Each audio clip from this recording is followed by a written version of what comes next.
रीइंकार्नेटेड के एपिसोड 17 के साथ हाजिर हो। तो लास्ट एपिसोड के एंड पे हमने देखा था मोली हमारे जाउची को अपने पाँव से नीचे झुका देती है, वो उसे ग्राउंड के ऊपर पटक देती है। फाइनली जाउची अब ग्राउंड के ऊपर है, लेकिन क्या जाउची इस बात को एक्सेप्ट करेगा कि वो जबरदस्ती यहाँ पर ग्राउंड के ऊपर पटका गया है और वो मोली को जो कि उसे 3 साल छोटी है उसे अपना मास्टर मानेगा या नहीं। मोली जाउची को नीचे पटकने के बाद उसे कहती है, क्या तुम्हें लगता है कि मैं यहाँ पर तुम्हारी इन सारी बातों से इंप्रेस होने वाली हूँ कि तुम यहाँ पर अपनी प्राइड को सामने रखते हुए 3 साल छोटी लड़की के सामने अपना सर नहीं झुकाओगे। यहाँ पर एक बच्चे की तरह बिहेव करना बंद करो, तुम बहुत ज्यादा वीक हो, इसी वजह से तुम्हें पावरफुल के सामने अपना सर झुकाना ही पड़ेगा। यहाँ पर तुम्हें नीचे झुकाने के दौरान मैंने तुम्हारे ऊपर पाँव मारा, अगर इसी वजह से तुम यहाँ पर मर जाती हो तो ये सब कुछ तुम्हारी वजह से होगा। तुम्हें अपने ऊपर ब्लेम डालना चाहिए क्योंकि तुम बहुत ज्यादा वीक हो। दुनिया में सिर्फ स्ट्रेंथ ही मैटर करती है, जिसके पास स्ट्रेंथ है वो वीक के ऊपर रूल करेगा। ताऊजी उसकी बात सुनने के बाद सोच रहा होता है, इसने बिल्कुल ठीक कहा, अगर मेरे पास पावर नहीं है तो मुझे सभी के सामने झुकना पड़ेगा, अगर मेरे पास पावर नहीं है तो मैं अपने प्यारों को प्रोटेक्ट नहीं कर सकता, इसलिए मुझे पावर हासिल करने के लिए इस छोटी लड़की के सामने भी अपना सर झुकाना पड़ेगा। मोली जाउची के कंधे के ऊपर अपना पाँव रखकर खड़ी होती है, जबकि जाउची उठकर बैठ जाता है और मोली उसे कहती है, तो मुझे बताओ तुम मुझे अपना मास्टर एक्सेप्ट करते हो या नहीं, इसके अलावा अगर तुम्हारा कोई सवाल है तो तुम पूछ सकते हो। जाउची उसे कहता है, हाँ मेरा एक सवाल है। जाउची यहाँ पर एक बहुत ही ठरकियों वाला सवाल पूछता है, वो उसे कहता है, क्या तुमने नीचे के माले के ऊपर से बालों को काटा हुआ है, शेव किया हुआ है, या फिर तुम्हारे नीचे के माले के ऊपर बाल है ही नहीं? क्योंकि बेचारी मोली ने फटे हुए कपड़े पहने हुए हैं और जाउची उसके नीचे बैठा हुआ है और उसे नीचे से सब कुछ दिखाई दे रहा है। तो मोली उसकी ये वाली बात सुनने के बाद बिल्कुल खामोश हो जाती है कि हमारा जाउची शर्माते हुए उसकी तरफ घूर घूर कर देख रहा होता है। जब तक मोली को समझ आती है वो भी शर्म के मारे लाल पीली हो जाती है और जल्दी से साइड पर जंप कर जाती है और उसे कहती है, कमीने कहीं के ये तुम क्या बात कर रहे हो, और वो जल्दी से नीचे पे हाथ रखते हुए अपने कपड़ों से अपने आप को कवर कर रही होती है। जाउची हंसता हुआ उठकर खड़ा हो जाता है और कहता है, लगता है कि तुम्हें अपना मास्टर मानने के बदले में तुमने मुझे ये प्यारा सा गिफ्ट दिया है, तो तुमने मुझे नीचे का सब कुछ दिखा दिया। मोली बेचारी बहुत ज्यादा शर्मिंदा हो जाती है और गुस्से के साथ उसे कहती है, तुमने जो कुछ भी देखा वो सब कुछ भूल जाओ, अगर दोबारा तुमने इस बारे में बात की तो मैं तुम्हें मार डालूंगी। शुक्र करो कि मुझे तुम्हारे ह्यूमनली पॉइजनस ब्लीड की जरूरत है, इसी वजह से मैं तुम्हारी जान नहीं ली, वरना अब तक मैंने तुम्हें मार दिया होता। जाउची उसे कहता है, लगता है कि मुझे ठीक से कुछ दिखाई नहीं दिया, इसी वजह से मैं तुमसे ये सवाल पूछ रहा हूँ, क्या वाकई में वहाँ पर बाल नहीं है या फिर तुमने शेव किया है, पर तुम्हें देखकर लगता तो नहीं है कि तुम्हारी उम्र इतनी हो गई है कि तुम शेव करती हो। मोली इस बात से और भी ज्यादा गुस्सा हो जाती है और उसे कहती है, क्या वाकई में तुमने ये सब कुछ वहाँ पर देखा है? मोली गुस्से के साथ उसे कहती है, लगता है कि तुम्हें अभी मेरी बात की समझ नहीं आई, जो भी मैंने तुमसे यहाँ पर बात की है। मैंने तुम्हें कहा कि सबके बारे में भूल जाओ, लेकिन तुम फिर से बेशर्मों की तरह इसी बारे में बात कर रहे हो। मैं यहाँ पर तुम्हें जान से नहीं मार सकती, पर इसका मतलब ये नहीं है कि मैं तुम्हें मार नहीं सकती। साथ ही नेक्स्ट सीन में हमें पंचेस पड़ने की आवाज आती है और उसके बाद मोली उसे कहती है, बताओ कि तुम्हें कैसा महसूस हो रहा है, क्या दोबारा कभी तुम इस बारे में बात करोगे जो भी तुमने यहाँ पर देखा है या नहीं? ऊपर से मैं अपनी पावर्स को भी कंट्रोल नहीं कर सकती, ऐसा ना हो कि दोबारा से तुम इस तरह की बात करो और मैं पीटते हुए अपनी पावर्स को कंट्रोल ना कर पाऊँ, तो तुम्हें एक ही पंच में मार डालूं। जाउची बेचारे की हालत बहुत ज्यादा खराब हो जाती है। जाउची उसे कहता है, ये सब कुछ तुमने क्यों किया, तुम्हें इतना बुरी तरह से मारने की क्या जरूरत थी? जाउची अपने मुंह पे हाथ रखते हुए कहता है, चलो छोड़ो इन बातों को, मुझे ये बताओ कि तुम मुझे मेरी नई मेरिडियंस कब देने वाली हो? मोली उसे कहती है, चलो ठीक है अब सब्र रखो, मैं तुम्हें देती हूँ, और वो अपनी उंगली को ऊपर की तरफ उठाती है तो उसकी उंगली के अंदर से एक ब्लड ड्रॉप बाहर की तरफ निकलता है। जाउची उसे कहता है, ये तो एक ब्लड ड्रॉप की तरह का दिखाई देता है, इसके जरिए से तुम मुझे नई मेरिडियंस देने वाली हो। नेक्स्ट सीन हमें एक माउंटेन रेंज का दिखाया जाता है जिसका नाम चीलोंग माउंटेन रेंज होता है। ये दोनों माउंटेन्स में चले जाते हैं। यहाँ पर जाने के बाद मोली जाउची को इस ब्लड ड्रॉप के बारे में बताती है। वो उसे कहती है, कहानियों के मुताबिक ये वाला ब्लड ड्रॉप सालों लाखों साल पहले का है। ये उस वक्त की बात है जब गार्ड्स हुआ करते थे। यहाँ पर रियल गार्ड्स की बात कर रही हूँ, जब रियल गार्ड्स हुआ करते थे और एक एक करके वो गार्ड्स भी मरते गए। के बाद जब एक आखिरी गार्ड बचा जिसको द इविल गार्ड कहा जाता है, वो इविल गार्ड बहुत ज्यादा पावरफुल था, उसके पास बहुत ज्यादा पावर्स थी, लेकिन एक दिन उसको भी तो मरना ही था। पता नहीं उसके मरने की वजह क्या थी, लेकिन उसने अपने मरने से पहले बॉडी से अपने एक ब्लड ड्रॉप को बाहर निकाला जिसके अंदर उसकी सारी की सारी पावर्स थी। कहा जाता है कि उस इविल गार्ड का वो ब्लड ड्रॉप अगर कोई भी अपनी बॉडी के साथ उसे इन्फ्यूज कर लेगा तो उसके पास इविल गार्ड की पावर्स आ जाएंगी, वो भी एक गार्ड बन सकता है। ऐसे 1 महीना पहले किसी को इस बारे में पता चला कि इविल गार्ड का ये ब्लड ड्रॉप कहाँ पर है। सभी लोग उस ब्लड ड्रॉप को लेने के लिए 1 महीना पहले वहाँ पर पहुंच गए। इस लोकेशन के ऊपर मैं भी इस इविल ब्लड ड्रॉप को लेने के लिए वहाँ पर गई। वहाँ पर बहुत सारे लोग थे, वो सभी लोग आपस में फाइट करना स्टार्ट कर दिया और बहुत सारे लोग वहाँ पर मारे गए और बहुत सारों को तो मैंने भी मार दिया। तो आखिर पर नतीजा ये निकला कि उन सभी के हाथों से इस इविल ब्लड ड्रॉप को लेकर मैं निकल आई, यानी कि जो मेरे हाथ में लग गया। जाउची उसे कहता है, तो क्या इसी वजह से तुम्हें वो गॉड्स लाइक पॉइजन दिया गया है? तुम इस ब्लड ड्रॉप को लेने के लिए बहुत सारे लोगों के साथ फाइट कर रही थी। जाउची उसे कहता है, लेकिन इतनी ज्यादा कीमती चीज तो मुझे क्यों देना चाहती हो? मोली उसे कहती है, मुझे लगता है कि ये इतना भी अच्छा नहीं है जितना कहानियों में इसके बारे में बताया गया है, इस वजह से मैं इसे अपनी बॉडी के ऊपर ट्राई नहीं करना चाहती, इसी वजह से मैं तुम्हें दे रही हूँ। साथ ही वो अपनी उंगली को उसके हार्ट के अंदर स्टैब कर देती है और उस ब्लड ड्रॉप को उसके दिल के अंदर डाल देती है और उसे कहती है, तो हम किसी के ऊपर ट्राई करने के बाद ही पता चलेगा कि इविल गार्ड का ये ब्लड ड्रॉप किसी को पावर देता है या फिर किसी को मार डालता है। जाउची की बॉडी के अंदर जैसे वो खून का कतरा जाता है उसके हार्ट के अंदर, वो उसके ब्लड के साथ मिक्स हो जाता है। जाउची वहाँ पर एक जोरदार चीख मारता है। मोली उसे कहती है, ये इविल गार्ड का ब्लड ड्रॉप जो तुम्हारी बॉडी के अंदर जितनी पुरानी मेरिडियंस थी, ये उन सभी को कंज्यूम कर जाएगा और उन सभी को कंज्यूम करने के बाद हमारी पुरानी मेरिडियंस की जगह पर नई मेरिडियंस बन जाएंगी जिनके अंदर इविल गार्ड्स की पावर होगी। लेकिन इसका साइड इफेक्ट ये है कि तुम्हारी मेरिडियन के अंदर पहले जितनी भी मिस्टिक पावर्स होगी तो सारी की सारी पावर्स को कंज्यूम कर जाएगा। इसी वजह से मैंने इसे अपने ऊपर आजमाया नहीं, क्योंकि मेरे पास पहले से बहुत सारी पावर्स हैं और ये उन सारी पावर्स को निकल जाएगा। जाउची वहाँ पर जोर जोर से चिल्ला रहा होता है। मोली उसे कहती है, इस ब्लड ड्रॉप के तुम्हारी बॉडी के अंदर जाने की वजह से तुम्हें बहुत ज्यादा दर्द होने वाला है, तुम्हें सारे के सारे दर्द को यहाँ पर बर्दाश्त करना होगा। अगर यहाँ पर तुम जितनी ज्यादा बार चीखोगे उतनी बार इसका असर कम होता जाएगा, इसी वजह से तुम्हें चीखना भी नहीं है और इस दर्द को बर्दाश्त भी करना है। जितना ज्यादा तुम अपने मुंह को बंद रखोगे उतनी ज्यादा तुम्हारी पावर्स बढ़ेंगी। अगर तुम चाहो तो मैं अपनी मिस्टिक पावर्स को यूज करते हुए तुम्हें दर्द से थोड़ी राहत दे सकती हूँ। जाउची उसे कहता है, नहीं मुझे तुम्हारी हेल्प की जरूरत नहीं है। मोली उसे कहती है, मुझे तुम्हारी आवाज नहीं आई, क्या तुम थोड़ा ऊंचा बोलोगे? चलो जल्दी करो, मेरे सामने घुटने टेकर माफी की भीख मांगो, मैं यहाँ पर तुम्हारी हेल्प करूंगी। साथ ही हमारी मोली सोच रही होती है, इसके साथ बिल्कुल अच्छा हुआ, मैंने ये जानबूझकर इसके साथ किया है ताकि इसे यहाँ पर पता चले इसने मेरे प्राइवेट पार्ट्स को देखकर कितनी बड़ी गलती कर दी है। तो जाउची वहाँ पर सारे दर्द को बर्दाश्त करते हुए उसे कहता है नहीं, मुझे तुम्हारी हेल्प नहीं चाहिए, मैं यहाँ पर इतना दर्द बर्दाश्त करके स्ट्रॉन्ग बन सकता हूँ, तो फिर ठीक है, मैं इतना दर्द बर्दाश्त करने को तैयार हूँ। साथ ही जाओची अपने हाथ की तरफ देखता है तो उसके हाथ के अंदर मिस्टिक पावर्स होती है। वो बहुत खुश हो जाता है और कहता है मुझे महसूस हो रहा है जैसे कि मेरी पूरी बॉडी के अंदर नई मिस्टिक पावर्स आ गई हैं। मोली भी इस बात से बहुत हैरान होती है और कहती है ऐसा कैसे हो सकता है, मुझे पता है कि इसे बहुत दर्द हो रहा है लेकिन ये मुस्कुरा कैसे सकता है, तो सिर्फ एक मॉर्टल है। मॉर्टल की बॉडी इवल कार्ड की पावर्स को इतनी आसानी से अपनी बॉडी के अंदर कैसे समा सकती है। उस इवल कार्ड के ब्लड ड्रॉप की वजह से जाओची को नई मेडियंस तो मिल रही है। जाओची कहता है मेरे लिए इतना काफी नहीं है। वो अपनी वॉइड को ओपन करता है और उसके अंदर से अपने बॉक्स को निकालता है जिसके अंदर एक्यूपंक्चर नीडल्स पड़ी होती है। वो उसके अंदर से एक्यूपंक्चर नीडल्स को उठा लेता है। कहता है मुझे सिर्फ यहाँ पर इवल कार्ड की मिस्टिक पावर्स नहीं चाहिए बल्कि मुझे यहाँ पर कुछ ज्यादा चाहिए। मोली हैरान होकर उसे कहती है तुम इन नीडल्स के साथ क्या करने वाले हो। जाओची अपनी नीडल्स को अपनी बॉडी के अंदर दंसाना शुरू कर देता है और कहता है इन इवल कार्ड की मेडियंस मेरी बॉडी के अंदर कल्टीवेशन को एक्टिवेट कर देंगी लेकिन इससे मुझे ज्यादा कल्टीवेशन पॉइंट्स नहीं मिलेंगे। तो मैं इसी दौरान अपनी एक्यूपंक्चर टेक्निक को यूज करते हुए नीडल्स को अपनी बॉडी के अंदर दंसाऊंगा, ज्यादा से ज्यादा मेडियन पॉइंट्स को अनब्लॉक कर सकता हूँ। जाओची वहाँ पर सारी नीडल्स को अपनी बॉडी के अंदर दंसा देता है। फिर साथ ही वो नीचे बैठकर एक जबरदस्त चीख मारता है और इसी चीख मारने के साथ ही बॉडी के अंदर जितने मेडियन पॉइंट्स होते हैं वो सभी को अनलॉक कर लेता है। मोली कहती है ये बात तो बिल्कुल ठीक है, जितने ज्यादा मेडियन पॉइंट्स को जो क्लियर करेगा उतनी ज्यादा इसकी कल्टीवेशन बढ़ेगी और फ्यूचर इसका लिमिटलेस हो जाएगा। मोली कहती है पहले तो मैंने सोचा था कि मैं इसके मेडियन पॉइंट्स को ब्लॉक करने में इसकी मदद करूंगी लेकिन ये खुद ही काफी ज्यादा समझदार है। जितनी ज्यादा स्पीड के साथ ये अपनी मेडियन पॉइंट्स को अनब्लॉक कर रहा है स्पीड तो वाकई में बहुत ज्यादा है। थोड़ी देर के बाद जाओची वहाँ पर एक जबरदस्त चीख मारता है और जबरदस्त एनर्जी रिलीज होती है। ये देखकर बहुत हैरान होती है और कहती है इसने अपनी बॉडी के अंदर मेडियन पॉइंट्स यानी टोटल 54 मेडियन पॉइंट्स होते हैं उन सभी को अनब्लॉक कर लिया है। मोली चिल्लाकर जाओची से कहती है तो क्या ये सारी की सारी ह्यूमनली पॉइजनस ब्रीड की पावर्स हैं? तो तुमने मेडियन पॉइंट्स को अनब्लॉक किया है। जाओची से कहता है नहीं, ह्यूमनली पॉइजनस ब्रीड ने प्रोसेस को तेज करने में मेरी हेल्प की है जबकि ये तरीका मुझे पहले से आता है क्योंकि मैं एक बहुत ही अच्छा फिजिशियन हूँ। मैंने तुम्हें पहले इस बारे में नहीं बताया कि मैं एक बहुत ही अच्छा डॉक्टर भी हूँ और मुझे एक्यूपंक्चर बहुत ही अच्छे से आता है। जाओची अपनी चेस्ट की तरफ देखता है और उसे कहता है मुझे ऐसा महसूस हो रहा है जैसे मेरी बॉडी के अंदर कुछ चेंज हुआ है, कुछ नया है मेरी बॉडी में। जाओची को अपनी बॉडी के अंदर 7 मेडियन पॉइंट्स दिखाई देते हैं जो कि बाकी के मेडियन पॉइंट से काफी ज्यादा अलग होते हैं। मोली उसे कहती है ये इवल कार्ड के 7 मेडियन पॉइंट्स हैं। इवल कार्ड 8 के 7 मेडियन पॉइंट्स भी कहा जा सकता है। जबकि तुम्हें इवल कार्ड के ब्लड ड्रॉप से नई मेडियंस का सेट मिला है, इसी वजह से तुम्हें इवल कार्ड की ये नई पावर्स भी इनहेरिट हुई है। अब ये तुम्हारी पावर्स हैं। मोली उसे कहती है अगर तुम आइस टेक्निक को कल्टीवेट करते हो तो तुम्हारी मिस्टिक पावर्स आइसी नेचर में चेंज हो जाती है। अगर तुम यहाँ पर फायर को कल्टीवेट करते हो तो तुम्हारी मिस्टिक पावर्स वो फायर नेचर की हो जाती है। लेकिन अब क्योंकि तुम्हारे पास इवल कार्ड की मिस्टिक पावर्स है इसी वजह से तुम्हारे पास जो नेचर है वो बर्सर्कर टाइप की नेचर है। जाओची उसे कहता है ये बर्सर्कर टाइप की मेडियन पॉइंट्स वाली मिस्टिक पावर्स कौन सी होती है, मुझे इसके बारे में नहीं पता और मुझे ये बताओ कि ये 7 मेडियन पॉइंट्स क्यों है और इनका क्या इस्तेमाल है। मोली उसे कहती है पुरानी कहानियों में लिखा गया है कि इवल कार्ड के पास 7 मेडियन पॉइंट्स थे जो कि बहुत ज्यादा पावरफुल थे। उनमें से सिर्फ 5 के बारे में मुझे पता है, बाकी के 2 के बारे में मुझे नहीं पता। इवल कार्ड 8 के 7 लेवल्स हैं जिनमें से 5 मैं तुम्हें बताने वाली हूँ। सबसे पहले ये यामा, फिर पुरगाटरी, फिर डूम्सडे, फिर हार्टबर्न, फिर इवल सोल। 5 के बारे में मुझे पता है जबकि 2 का मुझे नहीं पता। कभी कभी तुम इनमें से किसी भी एक मेडियन पॉइंट को अनब्लॉक करोगे तो तुम्हें बहुत ज्यादा जबरदस्त पावर मिलेगी। अपनी मेडियन पॉइंट्स को अनब्लॉक करने के लिए तुम्हें काफी सारी मिस्टिक पावर और साथ में तुम्हें अपनी ब्रेन पावर की जरूरत पड़ेगी। तुम्हें बस इसके बारे में सोचना है, इसको अनलॉक कर सकते हो। जाओची कहता है अगर ये इतना ज्यादा सिंपल है तो फिर मैं ट्राई करके देखता हूँ। मोली उसे कहती है जितनी कल्टीवेशन लेवल तुम्हारे पास है और जितनी मिस्टिक पावर्स तुम्हारे पास है, अगर तुम इनमें से एक भी कल्टीवेशन पॉइंट को अनब्लॉक करने की कोशिश करोगे तो तुम यहीं पर मारे जाओगे। तो साथ ही प्रिंसेस उसे कहती है अब मैं काफी ज्यादा थक चुकी हूँ, मुझे रेस्ट करने के लिए वापस अंदर जाना है। वो जल्दी से गायब होकर जाओची के ह्यूमनली पॉइजनस ब्रीड के अंदर चली जाती है और उसे कहती है मुझे अगले 3 दिन तक बिल्कुल भी डिस्टर्ब मत करना, मुझे 3 दिन तक रेस्ट करने दो। तब जाओची जिलाकर उसे कहता है जरा रुको, मुझे बताओ कि तुमने कहा था कि तुम एक प्रिंसेस हो लेकिन तुमने ये नहीं बताया कि तुम कौन सी कंट्री की प्रिंसेस हो। आगे से उसे कोई भी जवाब नहीं देती और हमारा जाओची वहाँ पर अकेला खड़ा रह जाता है। जाओची कहता है लगता है कि अब ये मेरा जवाब नहीं देने वाली, अब जबकि मेरे पास नई मेडियंस का सेट आ चुका है, क्या मैं अपनी कल्टीवेशन को बढ़ा सकता हूँ। जाओची वहीं पर खड़ा हो जाता है और कहता है तो ठीक है, अब मेरी कल्टीवेशन की जर्नी यहाँ से स्टार्ट होने वाली है। इसी चीलोंग माउंटेन के ऊपर ही मैं अपनी कल्टीवेशन को आगे बढ़ाऊंगा और बहुत ज्यादा स्ट्रॉन्ग बनूंगा। यहाँ से फाइनली हमारे जाओची की कल्टीवेशन लाइफ स्टार्ट होने वाली है। फ्यूचर में हमारा जाओची बहुत ज्यादा स्ट्रॉन्ग बनने वाला है। जैसे जैसे ये मैं अपने मेडियन पॉइंट्स को अनलॉक करता जाएगा इसकी स्ट्रेंथ बढ़ती जाएगी। ये सब कुछ देखने के लिए सीरीज के साथ बने रहिए। चैनल को सब्सक्राइब कर दे, वीडियो को लाइक और शेयर कर दें। शुक्रिया।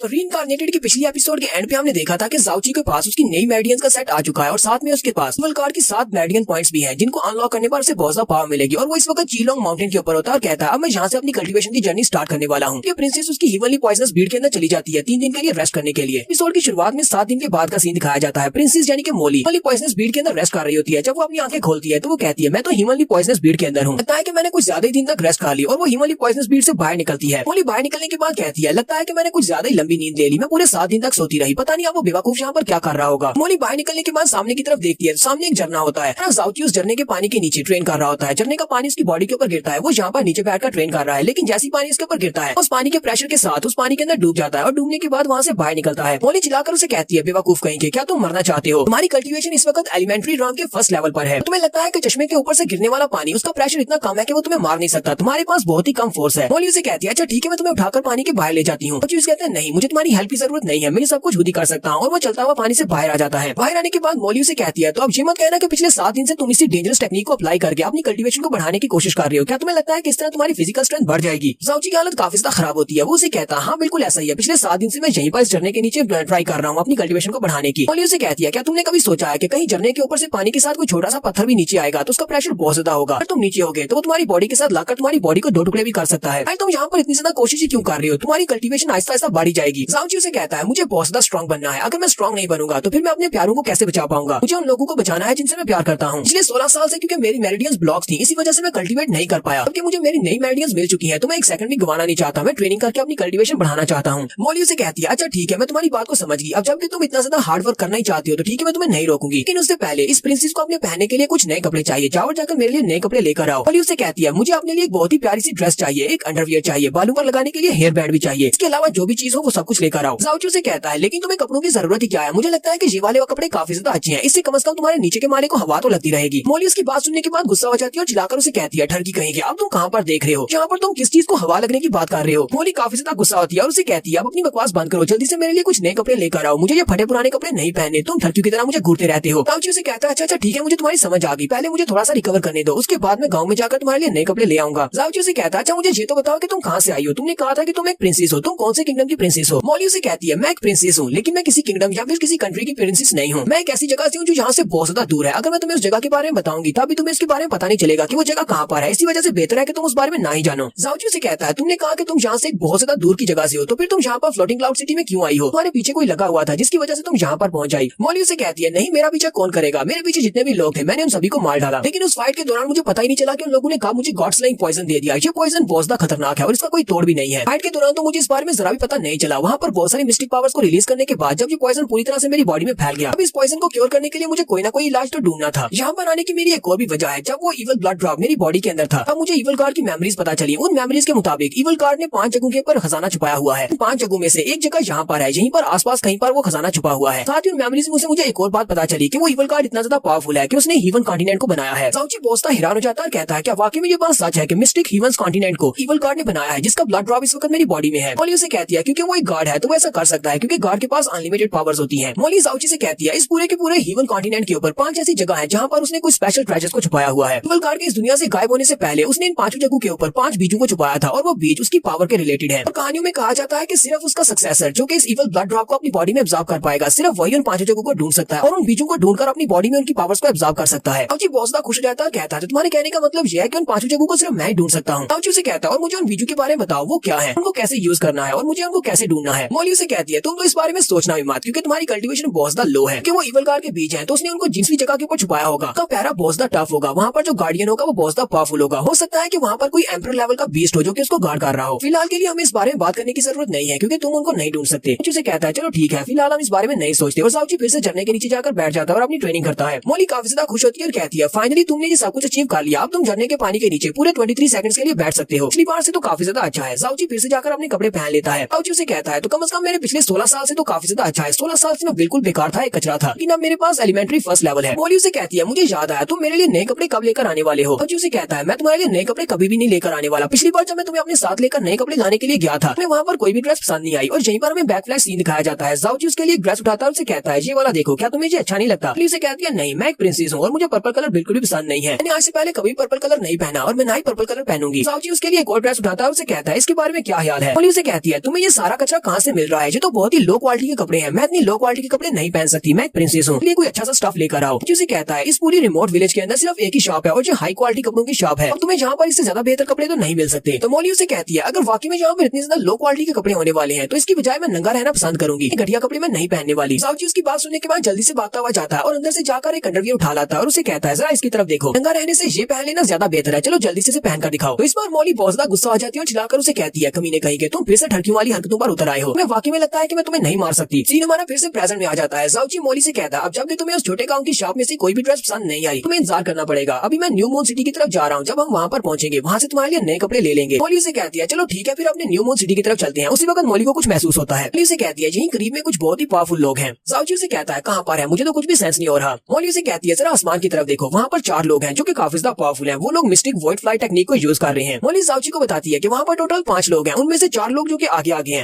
वो अपने ह्यूमनली मिस्टिक लेवल पर है। उनमें जो पांचवा है वो बहुत ज्यादा पावरफुल है, वो अपनी ह्यूमनली मिस्टिक राम के पीक पर है, यानी कि वो बहुत ही जल्दी एम्परर लेवल पर प्रमोट होने वाला है। तो वो सभी लोग सामने की तरफ जा रहे होते हैं, तो ज़ाओची उनकी तरफ भागना शुरू कर देता है। मोली उसे कहती है, जरा रुको, तुम कहाँ पर जा रहे हो, तुम उनका पीछा क्यों कर रहे हो, कहीं तुम उन सभी के सामने जाकर रिक्वेस्ट तो नहीं करने वाले कि वो तुम्हें अपना डिसाइपल बना ले। ज़ाओची उसे कहता है, नहीं ऐसी बात नहीं है, अब मेरे पास पहले से एक मास्टर है, तो फिर मुझे एक और मास्टर क्यों चाहिए होगा। मुझे बात अजीब नहीं लगती कि ये सारे के सारे पावरफुल मास्टर उस तरफ क्यों जा रहे हैं। मुझे लगता है कि वहाँ पर एक बहुत ही पावरफुल मिस्टिक डिमोनिक बीस्ट होगा। सारे वहाँ पर जाने के बाद उस मिस्टिक बीस्ट को मारकर आपस में फाइट करते हैं। उस मिस्टिक बीस्ट को लेने के लिए सभी लोग मारे जाते हैं, तो मुझे वहाँ से काफी कुछ मिल सकता है। मॉली से कहती है, मुझे तुम्हारा ये आइडिया बिल्कुल भी ठीक नहीं लग रहा। बाकी में वहाँ पर कोई पावरफुल मिस्टिक बीस्ट हुआ, तुम वहाँ पर जाकर ज्यादा कुछ नहीं कर पाओगे, वो मिस्टिक बीस्ट तुम्हें सबसे पहले मार डालेगा। ज़ाओची उसे कहता है, अच्छा छोड़ो ना, वैसे हम लोग वहाँ पर दूर रहकर सब कुछ देखेंगे। अगर वाकई में वो लोग उस मिस्टिक बीस्ट को मारने में कामयाब होते हैं, तो वो सारे के सारे मिस्टिक बीस्ट को उठाकर अपने साथ तो नहीं ले जाएंगे, वहाँ पर कुछ ना कुछ तो बचेगा। मॉली उसे कहती है, चलो ठीक है, फिर मैं भी तुम्हारे साथ ही चलती हूँ और देखती हूँ कि वहाँ से क्या मिलने वाला है। ज़ाओची सीधा जाकर उस पीक के पास खड़ा हो जाता है। उस पीक के ऊपर लिखा होता है स्कारलेट ड्रैगन प्रोहिबिटेड रीजन। साथ ही वहाँ पर एक पत्थर के ऊपर नोट भी लिखा होता है कि जिसके पास भी बेसिक मिस्टिक राम के 5th लेवल से काम की पावर्स है, वो इस तरफ आने का सोचे भी मत। हमारा ज़ाओची तो इस वक्त अपने एलिमेंट्री राम के 1st लेवल पर है, यानी कि ये बेसिक से बहुत ज्यादा लो है। तो इन माउंटेन्स के अंदर एक ड्रैगन रहता है, तो ज़ाओची चलता हुआ सीधा आगे बढ़ जाता है, जबकि वो पांचों मास्टर्स भी पर उस ड्रैगन के डैन के सामने जाकर रुकते हैं। तो लोग कहते हैं यही करीब पर कहीं पर उस ड्रैगन का घोंसला होगा, हमें यहीं पर आसपास देखना पड़ेगा। उनके साथ जो हाई लेवल का मास्टर होता है वो बाकी सबसे कहता है, क्या तुम लोग वाकई में इस बारे में श्योर हो कि यहाँ पर जो ड्रैगन है उसकी स्ट्रेंथ ह्यूमनली मिस्टिक लेवल पर है। उसका जूनियर उसे कहता है, मास्टर हाँ बिल्कुल ऐसी ही बात है, लोगों ने इस बात को वेरीफाई किया है, उस ड्रैगन की पावर ह्यूमनली परफॉर्म लेवल पर है। तो उनका एल्डर उनसे कहता है, अगर हम इस ड्रैगन को मारकर इसकी बॉडी के अंदर से इसके मिस्टिक कोर को निकाल पाए तो हमें इसका फायर एट्रीब्यूट मिल जाएगा। कोर की मदद से हम लोग अपने यंग मास्टर की बर्निंग ह्यूमन आर्ट्स को पहले से ज्यादा बढ़ा सकते हैं, वो ब्रेक थ्रू कर जाएगा और उसकी पावर डबल हो जाएगी। हमारा ज़ाओची भी वहीं पर एक पत्थर के पीछे जाकर छुप जाता है और कहता है, ये सभी लोग जहाँ पर बर्निंग ह्यूमन आर्ट्स की बात कर रहे हैं, इसका मतलब यह है कि ये एक बड़े सेक्टर बर्निंग ह्यूमन सेक्टर से जहाँ पर आए हैं। तो यहीं पर हम लोग अपनी एपिसोड 18 का एंड करेंगे। तो नेक्स्ट एपिसोड में देखेंगे कि यहाँ पर ड्रैगन की कोर किसको मिलने वाली है। एपिसोड की एक्सप्लेनेशन अच्छी लगी हो तो कमेंट करके जरूर बताइएगा। चैनल को सब्सक्राइब कर दें, वीडियो को लाइक और शेयर कर दें। शुक्रिया।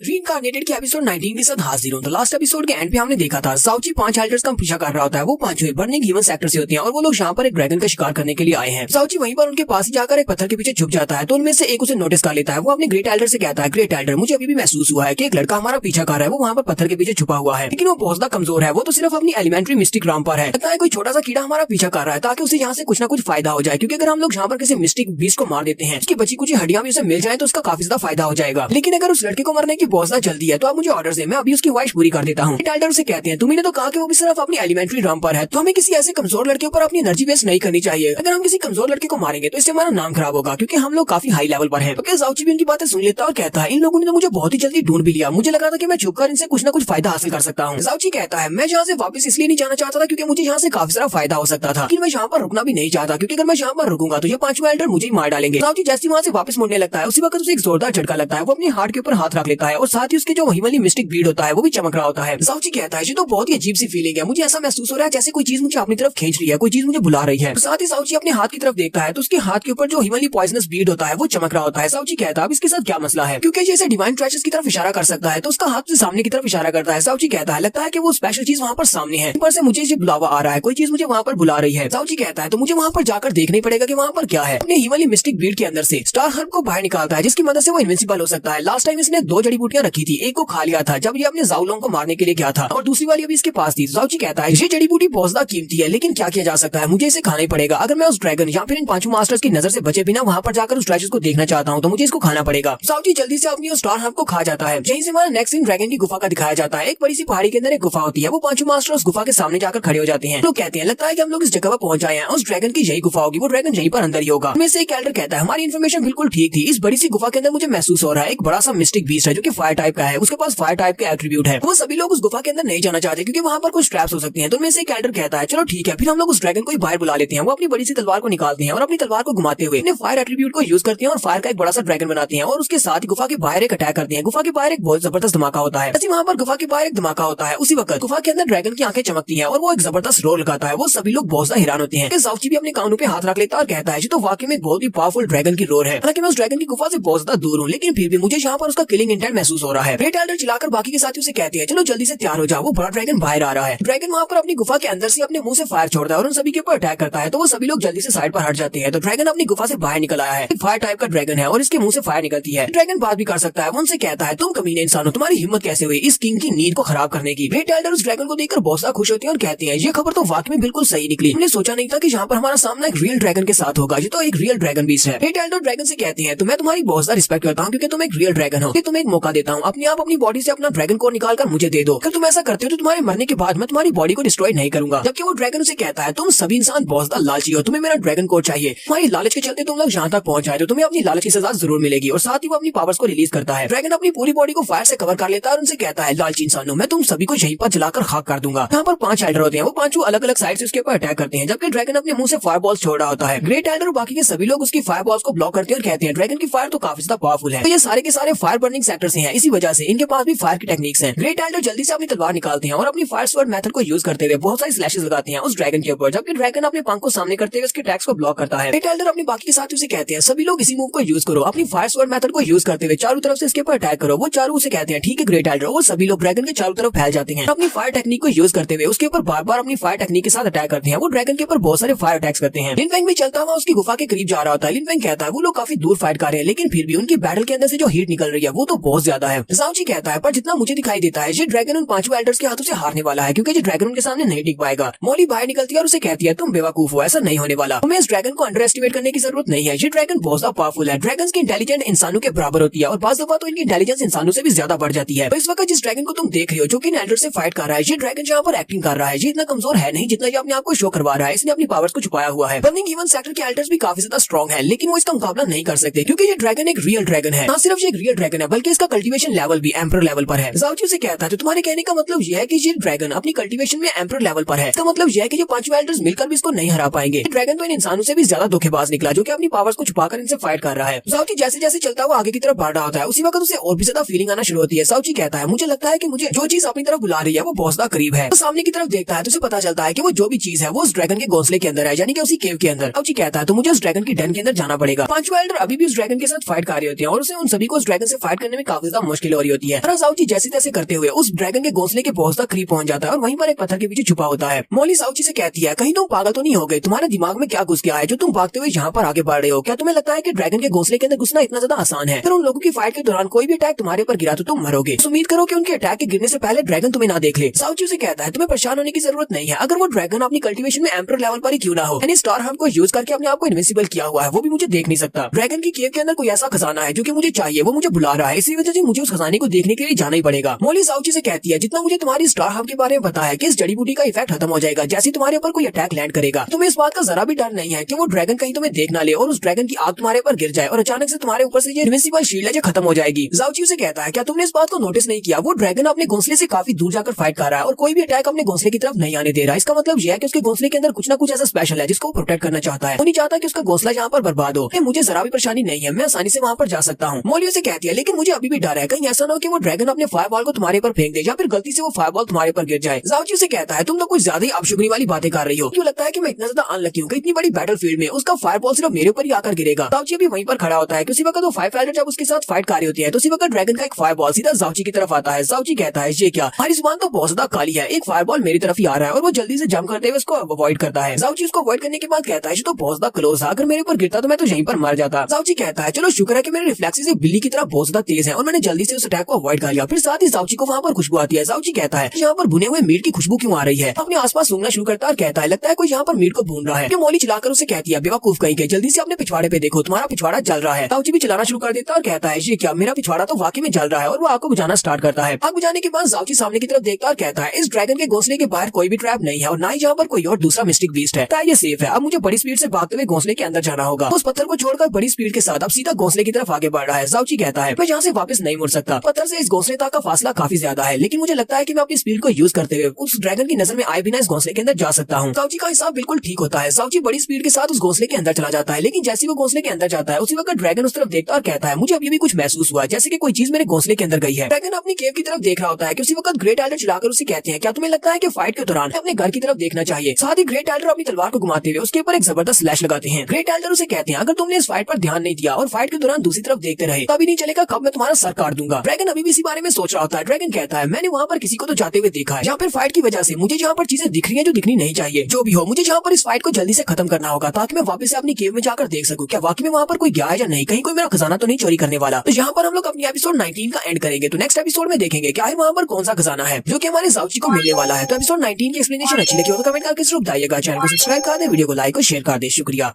तो गाइस कैसे हैं आप सब लोग। रीइंकार्नेटेड के एपिसोड 20 के साथ हाजिर हूँ। एपिसोड 20 की शुरुआत ड्रैगन की केव के अंदर से होती है। हमारा साउची ड्रैगन की केव के अंदर चला जाता है। अंदर जाने के बाद वो कहता है यहाँ पर तो बहुत ज्यादा गर्मी है, इंसान तो यहाँ पर एक मिनट भी नहीं रह सकते, पर इतनी ज्यादा गर्मी है। मॉली उसे कहती है बेवकूफ कहेंगे, ये फायर ड्रैगन की केव है तो फायर ड्रैगन के घोंसले के अंदर गर्मी होगी और क्या होगा। किसने कह दिया कि इंसान यहाँ पर आकर पिकनिक मना सकते हैं। अब जैसे वहाँ पर आगे बढ़ता है तो वहाँ पर नीचे बहुत सारी घास होती है और वो सारी की सारी फायर हर्ब्स होती है, यानी कि वो फायर टाइप की जड़ी बूटियां होती है और काफी ज्यादा स्पेशल है। साउची कहता है जी तो फायर हर्ब है, ये ऐसी जगह के ऊपर उगती है जहाँ पर बहुत ज्यादा फायर एनर्जी हो। हम लोग इसको यूज करते हैं तो ऐसा यूजर जिसके पास फायर एलिमेंट की पावर हो, ये इसकी पावर को दोगुना कर देती है। इस तरह की एक जड़ी बूटी उगने के लिए हजारों साल लगते हैं, तब जाकर ये एक जड़ी बूटी उगती है। लेकिन यहाँ पर तो खजाना है, यहाँ पर तो बहुत सारी जड़ी बूटियां हैं। साउची बहुत ज्यादा खुश हो जाता है और कहता है मैं तो बहुत ज्यादा अमीर हो गया, यहाँ पर तो 100 से भी ज्यादा इस तरह की जड़ी बूटियां हैं। वो जल्दी से अपने हिमालय पॉइजनस बीड के अंदर उन सारी की सारी जड़ी बूटियों को रख लेता है और कहता है सभी की सभी मेरे पास आ जाओ, अब मैं अमीर हो गया हूँ। उसी वक्त साउची को बाहर से ड्रैगन की आवाज आती है। ड्रैगन अपनी पावर्स को अनलीश करता है और उनसे कहता है लालची इंसानों जल्दी से तैयार हो जाओ अपने लालच की सजा पाने के लिए। साउची भी बहुत ज्यादा घबरा जाता है और कहता है ये क्या, इस ड्रैगन की पावर अचानक से इंक्रीज कैसे हो गई। ऐसे सारे एल्डर भी यही कह रही होती है। वो लोग कहते हैं इस ड्रैगन की पावर्स इतनी ज्यादा कैसे बढ़ गई हैं, थोड़ी देर पहले तो इसकी पावर्स इतनी नहीं थी और हम लोग इसको बड़ी आसानी से हरा रहे थे। ये ड्रैगन तो अपनी कल्टीवेशन में एम्परर रैंक पर है, हम लोग एक एम्परर रैंक के डीमन बीस्ट का मुकाबला नहीं कर सकते। साउची जल्दी से जल्दी वहाँ पर जितनी भी हर्ब्स होती है उन सभी को अपने पॉइजन स्पीड में रखना स्टार्ट करता है और कहता है लगता है कि ये बैटल खत्म होने वाली है और बहुत ही जल्दी ड्रैगन वापस अपने घोंसले में आ जाएगा। साउची जैसे वहाँ पर जड़ी बूटियों को रख रहा होता है उसी वक्त तो चीज जो कि उसे बुला रही होती है वो उसे अपनी तरफ बुलाना स्टार्ट करती है। साउची उसकी तरफ चलना स्टार्ट कर देता है। मॉली उसे कहती है जुनची क्या तुम मेरी आवाज सुन रहे हो, तुम उस तरफ कहाँ पर जा रहे हो, हमें जल्दी से जल्दी यहाँ से निकलना होगा क्योंकि ड्रैगन किसी वक्त भी यहाँ पर वापस आ सकता है। लेकिन साउची मॉली की कोई बात नहीं सुनता, वो सीधा जा रहा होता है जहाँ पर वो खजाना पड़ा हुआ है। वहीं पर सामने एक छोटा सा पत्थर पड़ा होता है। साउची कहता है मुझे लगता है कि वही चीज मुझे बुला रही है, उसके पास जाना पड़ेगा, मुझे देखना पड़ेगा कि वो क्या चीज है। तो वो सीधा उसके पास पहुंच जाता है, जाकर उस चीज को अपने हाथ में उठाता है। वो उस पत्थर को अपने हाथ में उठाता है तो उसके अंदर एक बीड होता है जो कि चमकना शुरू कर देता है। मॉली चिल्लाकर उसे कहती है साउची उसको टच मत करना, लेकिन साउची उस पत्थर के अंदर से छोटे बीड को बाहर निकाल लेता है। मॉली साउची से कहती है अब तुमने इसको टच कर दिया है, के ऊपर उस ड्रैगन ने एक समनिंग स्पेल कास्ट किया हुआ था, जैसे तुम इसको टच करोगे वो ड्रैगन यहाँ पर आ जाएगा। तो साउची उस बीड को अपने हाथ में उठाकर मॉली से कहता है ये है क्या चीज, ये चीज मुझे यहाँ पर बुला रही थी, इतने ज्यादा खतरे के बावजूद मैं इस चीज को लेने के लिए यहाँ पर आ गया, इसका मतलब यह है कि ये बहुत ज्यादा स्पेशल होगी। तो देखकर मुझे ऐसा महसूस हो रहा है जैसे कि ये मेरी बॉडी का हिस्सा है और मेरे अलावा दुनिया में कोई भी ऐसा इंसान नहीं है जो कि इसको अपने पास रख सके, ये मेरी चीज है। मॉली उसे कहती है मुझे इस बारे में नहीं पता ये चीज क्या है और तुम्हें इसने यहाँ पर क्यों बुलाया, मुझे बस इतना पता है कि तुम मरने वाले हो। साउची जल्दी से पीछे की तरफ भागना शुरू करता है और उसे कहता है लगता है कि बैटल अभी भी जारी है, मेरे पास अभी भी मौका है, मैं यहाँ से भाग जाऊंगा। साउची जैसे वहाँ से भागकर बाहर जाने लगता है उसी वक्त ड्रैगन उसके सामने खड़ा होता है। ड्रैगन उसे कहता है लालची इंसान तुम्हारी हिम्मत कैसे हुई मेरे घोंसले के अंदर आकर मेरे कीमती खजाने को उठाने की। साउची उसके भीड़ को उसके सामने करते हुए कहता है क्या तुम इस खजाने की बात कर रहे हो, मैं तो बस इसको देखना चाहता था, मैंने इसको देख लिया, अब तुम अपने खजाने को वापस ले सकते हो और मुझे यहाँ से जाने दो। लेकिन गुस्से के साथ उसे कहता है ये किंग बहुत ज्यादा गुस्सा है, तुमने इसके खजाने को हाथ लगाया, खजाना वापस लेने से इस ड्रैगन का गुस्सा कम नहीं होगा, मैं तुम्हें मारकर ही अपने गुस्से को शांत करूंगा। और साथ ही में ड्रैगन के नेस्ट के बाहर का सीन भी दिखाया जाता है। वो एल्डर्स बहुत ज्यादा जख्मी होते हैं। ग्रेट एल्डर कहते हैं यहाँ पर चल क्या रहा है, ये ड्रैगन ये इतना ज्यादा पावरफुल कैसे हो सकता है, ये तो अपने एम्परर लेवल पर था, ये हमें यहाँ पर जान से भी तो मार सकता था, लेकिन ये बहुत ही जल्दी वापस अपने घोंसले में चला गया, आखिर वापस जाने की इतनी ज्यादा जल्दी क्यों थी। बाकी के एल्डर्स कहते हैं अब ये भी ड्रैगन ने जो बात की इसका मतलब तो यह है कि कोई ना कोई उसके घोंसले के अंदर घुसा है जिसने उसके स्पेशल खजाने को चोरी किया है, इसलिए वो ड्रैगन बड़ी जल्दी वापस चला गया। ग्रेट एल्डर उनसे कहते हैं लगता है कि हमारी बैटल के दौरान कोई उसकी केव के अंदर घुस गया होगा, लेकिन हमारे लिए ये बात बहुत ज्यादा अच्छी है, हम वैसे भी उस ड्रैगन का मुकाबला करने के लायक नहीं है, बड़ी मुश्किल से हमारी जान बची है, चलो जल्दी से वापस चलते हैं। और ग्रेट एल्डर अपने बाकी के चारों साथियों को लेकर वहाँ से वापस चले जाते हैं। अब हमारा नेक्स्ट सीन फिर से अंदर का दिखाया जाता है। मॉली साउची के हिमालय पॉइजनस बीड के अंदर से बाहर निकल आती है, अपनी पावर्स को रिलीज करती है। ड्रैगन उसकी तरफ देखता और कहता है तुम कौन हो। मॉली ड्रैगन से कहती है तुम्हारी इतनी औकात नहीं है कि तुम मेरे बारे में जान सको कि ये प्रिंसेस कौन है, तुम्हारे लिए बस इतना जानना काफी है कि अब ये केव मेरी है, चुपचाप यहाँ से दफा हो जाओ, अगर तुम मरना नहीं चाहते तो यहाँ से निकल जाओ। तब वो ड्रैगन उसकी बात सुनने के बाद पहले थोड़ी देर के लिए खामोश हो जाता है। साउची कहता है इस लड़की का प्रेशर तो बहुत ज्यादा है, इसकी पावर से ड्रैगन भी डर रहा है। ड्रैगन मॉली से कहता है लड़की मुझे पता है कि तुम्हारी बॉडी से बहुत ही पावरफुल किलिंग इंटेंट निकल रहा है, तुम्हारी बॉडी से निकलने वाला और वाकई में सरप्राइजिंग है, लेकिन इस वजह से मैं तुमसे डरने वाला नहीं हूँ क्योंकि मुझे पता है कि तुम यहाँ पर सिर्फ ब्लफ कर रही हो, तुम्हारे पास तुम्हारी आधी ही पावर है। अगर तुम्हारे पास इस ड्रैगन किंग को मारने की पावर होती तो तुम कभी भी इस तरह छुपकर मेरी घोंसले के अंदर नहीं आती, तुम मुझे डायरेक्टली चैलेंज करती और मुझे मारकर मेरा खजाना लूट लेती। मॉली को भी समझ आ जाती है कि ड्रैगन को बेवकूफ बनाना काफी मुश्किल है। वो उसे कहती है लगता है कि तुम मरना चाहते हो। ड्रैगन जल्दी से अपने मुंह के अंदर अपना फायर बॉल क्रिएट करता है और उसके ऊपर अटैक कर देता है। ड्रैगन अटैक करके उनसे कहता है मैं यहाँ पर मरना नहीं चाहता बल्कि तुम दोनों को मारूंगा, तुम्हारी हिम्मत कैसे हुई इस ड्रैगन किंग के खजाने को चोरी करने की और साथ ही उसके सामने ब्लफ करने की। साउची जो कि नीचे खड़ा होता है उस ड्रैगन की फायर बॉल के बिल्कुल सामने। मॉली नीचे आती है, साउची को साइड पर धक्का दे देती है और उस फायर बॉल के सामने खड़ी हो जाती है ताकि वो साउची को प्रोटेक्ट कर सके। वहाँ पर अपनी पावर्स को रिलीज करती है और सारे के सारे फायर बॉल को अपनी बॉडी के साथ ब्लॉक कर लेती है। ड्रैगन भी इस बात से काफी हैरान होता है और कहता है एक छोटी लड़की मेरे फायर बॉल को इस तरह ब्लॉक कैसे कर सकती है। मॉली ड्रैगन किंग से कहती है अब मैं तुम्हें नहीं छोड़ूंगी, तुमने मेरे ऊपर पहले अटैक किया तो मैं तुम्हें मार डालूंगी। वो अपनी मिस्टिक पावर्स को यूज करने लगती है। साउची चिल्लाकर उसे कहता है मॉली तुम ऐसा नहीं कर सकती, अगर तुम मिस्टिक पावर्स को यूज करोगी तो हिमालय पॉइजन तुम्हारी बॉडी के अंदर फैल जाएगा। मॉली चिल्लाकर उसे कहती है ये सब कुछ तुम्हारी वजह से हो रहा है, अगर तुम इस ड्रैगन के हाथों से मारे गए तो फिर जो प्रिंसेस भी तुम्हारे साथ ही मारी जाएगी, लेकिन अगर सिर्फ यहाँ पर मैं मारी जाती हूँ तो मेरे साथ तुम नहीं मरोगे, अब तुम्हें और कुछ भी बात कहने की जरूरत नहीं है। मॉली वहीं पर खड़े खड़े अपनी मिस्टिक पावर्स को रिलीज करती है। उसके पास जितनी बची कुछ मिस्टिक पावर्स होती है उन सभी को यूज करते हुए ड्रैगन के ऊपर एक बीम के साथ अटैक करती है और उसके स्पेशल मूव का नाम स्टार गॉड्स ब्रिलियंट एनाइलेटिंग स्लैश होता है और वो स्लैश काफी ज्यादा पावरफुल होती है। वो सिर्फ एक ही अटैक के साथ उस ड्रैगन को मार देती है। जाओची भी ये देखकर बहुत ज्यादा हैरान होता है कि मोली बहुत ज्यादा स्ट्रॉन्ग है, उसने सिर्फ एक ही अटैक के साथ एम्परर लेवल के ड्रैगन को मार दिया है। मोली ड्रैगन के ऊपर अटैक करने के बाद ऊपर से नीचे की तरफ गिर जाती है। उसने यहाँ पर अपनी बहुत सारी कल्टीवेशन को यूज किया है, इसी वजह से पॉइजन उसकी बॉडी के अंदर तक फैल गया है। जाओची भागता हुआ मोली के पास चला जाता है, वो उसके पास बैठकर उसे कहता है क्या तुम ठीक हो। मोली वहाँ पर बेहोश हो चुकी होती है। वो अपने ह्यूमनली पॉइजनस ब्लीड वाले हाथ को यूज करते हुए उसकी बॉडी के अंदर से पॉइजन को प्यूरिफाई करने की कोशिश करता है, लेकिन उसका ह्यूमनली पॉइजनस ब्लीड मोली की बॉडी के अंदर से तेजी के साथ पॉइजन को नॉलिफाई नहीं कर पा रहा होता। मोली अपनी आंखें खोलती है और जाओची से कहती है ये सब कुछ बेकार है, तुम्हारे ह्यूमनली पॉइजनस ब्लीड की स्पीड बहुत ज्यादा कम है जबकि पॉइजन तेजी से फैल रहा है। लगता है कि इस बार मैं सच्ची में मरने वाली हूँ। जाओची काफी ज्यादा घबरा जाता है और मोली से कहता है मोली तुम इस तरह नहीं मर सकती, तुम बेहोश भी नहीं हो सकती, अपनी आंखें खुली रखो। हम दोनों में एक डील हुई है, मैंने तुम्हें अपना मास्टर माना है, तुमने अभी मुझे बहुत कुछ सिखाना है, इसलिए प्लीज अपनी आंखें खुली रखो। कि मोली भी आस्ता सी आवाज में उसे कहती है मैं भी यहाँ पर मरना नहीं चाहती, मैंने अभी तक अपनी मदर और अपने ब्रदर की मौत का बदला नहीं लिया, मैंने उन सभी को नहीं मारा, इसलिए मैं यहाँ पर मरना नहीं चाहती। और साथ ही वो भी आहिस्ता से अपनी आंखें बंद कर देती है। चिल्ला चिल्लाकर उसे कह रहा होता है मोली प्लीज अपनी आंखें खोलो, मोली अपनी आंखें खोलो, हम दोनों में एक डील हुई थी, मैंने तुम्हें तुम्हारी नई बॉडी देनी है, तुम इस तरह मार नहीं सकती। मोली साथ ही अपनी आंखें बंद कर देती है। जाओची उसकी बॉडी की तरफ देखता है तो उसकी बॉडी वहाँ पर डस्ट में तब्दील हो रही होती है। जाओची कहता है इसकी बॉडी तो फेड हो रही है, यानी कि ये वाकई में मरने वाली है। जाओची गुस्से के साथ ग्राउंड के ऊपर पंच मारना स्टार्ट करता है और कहता है ये सब कुछ मेरी वजह से हुआ है क्योंकि मैं बहुत ज्यादा बेकार हूँ, मेरी जान बचाने के लिए इसने अपनी जान खतरे में डाल दी। जाओची कहता है मेरी जान के साथ मोली की जान भी जुड़ी हुई है, मैं इसकी जान को खतरे में कैसे डाल सकता हूँ। जब वो ग्राउंड के ऊपर पंचेस मार रहा होता है तो उसके हाथ से ब्लड निकलता है। जाओची कहता है मुझे याद आया, लास्ट टाइम इसने मेरा ब्लड पिया था अपनी बॉडी को प्योरीफाई करने के लिए, अगर मैं इसको अपना ब्लड पिलाता हूँ तो शायद इसकी जान बचाई जा सकती है। जाओची अपने बाजू के ऊपर कट लगाता है और अपना ब्लड बहाता है। जाओची कहता है अब ये काम करना चाहिए। वो ब्लड उसके हाथ के ऊपर से बह रहा होता है, वो अपने दूसरे हाथ से मोली का मुंह ओपन करता है और अपने ब्लड ड्रॉप्स को उसके मुंह के अंदर डालता है। मोली वहाँ पर बेहोश हो चुकी है, इसी वजह से वो अपने आप उस ब्लड को पी नहीं सकती, इसलिए जाओची का ब्लड उसके मुंह के अंदर जाने के बाद वापस बाहर की तरफ बह रहा होता है। जाओची कहता है मैं क्या करूँ, ये तो अपने आप से ब्लड पी भी नहीं सकती। तुम्हारा जाओची अपने बाजू के ऊपर कट लगाकर अपने ब्लड को अपने मुंह के अंदर भरता है और कहता है चाहे मुझे यहाँ पर कुछ भी करना पड़े पर मैं इसको जिंदा करके रहूंगा। उसके मुंह के साथ अपना मुंह जोड़ता है और अपने मुंह से ब्लड उसके मुंह के अंदर ट्रांसफर करता है, फिर से अपने बाजू के ऊपर कट लगाता है और अपने मुंह के अंदर ब्लड भरता है। मोली के मुंह के साथ मुंह लगाकर अपने ब्लड को उसके मुंह में ट्रांसफर करता है और फिर से अपने बाजू के ऊपर कट लगाता है। इस तरह वो 2-3 बार करता है और उसके मुंह के अंदर वो सारा ब्लड डालता जाता है। वो बार बार सिर्फ एक ही बात कह रहा होता है कि तुम्हें जागना होगा, मैं तुम्हें मरने नहीं दे सकता। थोड़ी देर के बाद जब उसकी बॉडी की तरफ देखता है तो उसकी बॉडी फेड करना बंद कर देती है। जाओची कहता है अब इसकी बॉडी की हालत पहले से काफी ज्यादा बेहतर हो चुकी है, लगता है कि ये काम कर रहा है। और वो फिर से अपने बाजू के ऊपर एक और कट लगाता है और अपने मुंह में ब्लड भरता है और फिर से उसके मुंह के अंदर ब्लड डाल देता है। इसी तरह वो पूरे 1 घंटे तक बार बार अपने हाथ के ऊपर कट लगाता है और अपने ब्लड को अपने मुंह में भरकर उसके मुंह के अंदर डालता जाता है। पूरे 1 घंटे के बाद जाओची की अपनी हालत काफी ज्यादा खराब हो चुकी है क्योंकि उसने अपने बाजू के ऊपर बहुत सारे कट लगाए हैं और उसने अपना बहुत सारा ब्लड जाओची की बॉडी के अंदर ट्रांसफर कर दिया है, जिसकी वजह से उसकी अपनी हालत बहुत ज्यादा खराब हो चुकी है। वो बहुत ज्यादा वीक हो जाता है। वो लास्ट बार अपने बाजू के ऊपर से ब्लड को पी रहा होता है, उसके मुंह में ट्रांसफर करने के लिए वो वहीं पर बेहोश होकर गिर जाता है। तो जाओची और मोली दोनों ही यहीं पर बेहोश होकर गिर गए हैं। तो नेक्स्ट एपिसोड में देखेंगे कि यहाँ पर मोली की जिंदगी बचा पाएगा या नहीं, खुद भी बच पाएगा या नहीं, ये तो हमें नेक्स्ट एपिसोड में पता चलेगा। एपिसोड की एक्सप्लेनेशन अच्छी लगी हो तो कमेंट करके जरूर बताइएगा। चैनल को सब्सक्राइब कर दें, वीडियो को लाइक और शेयर कर दें। शुक्रिया।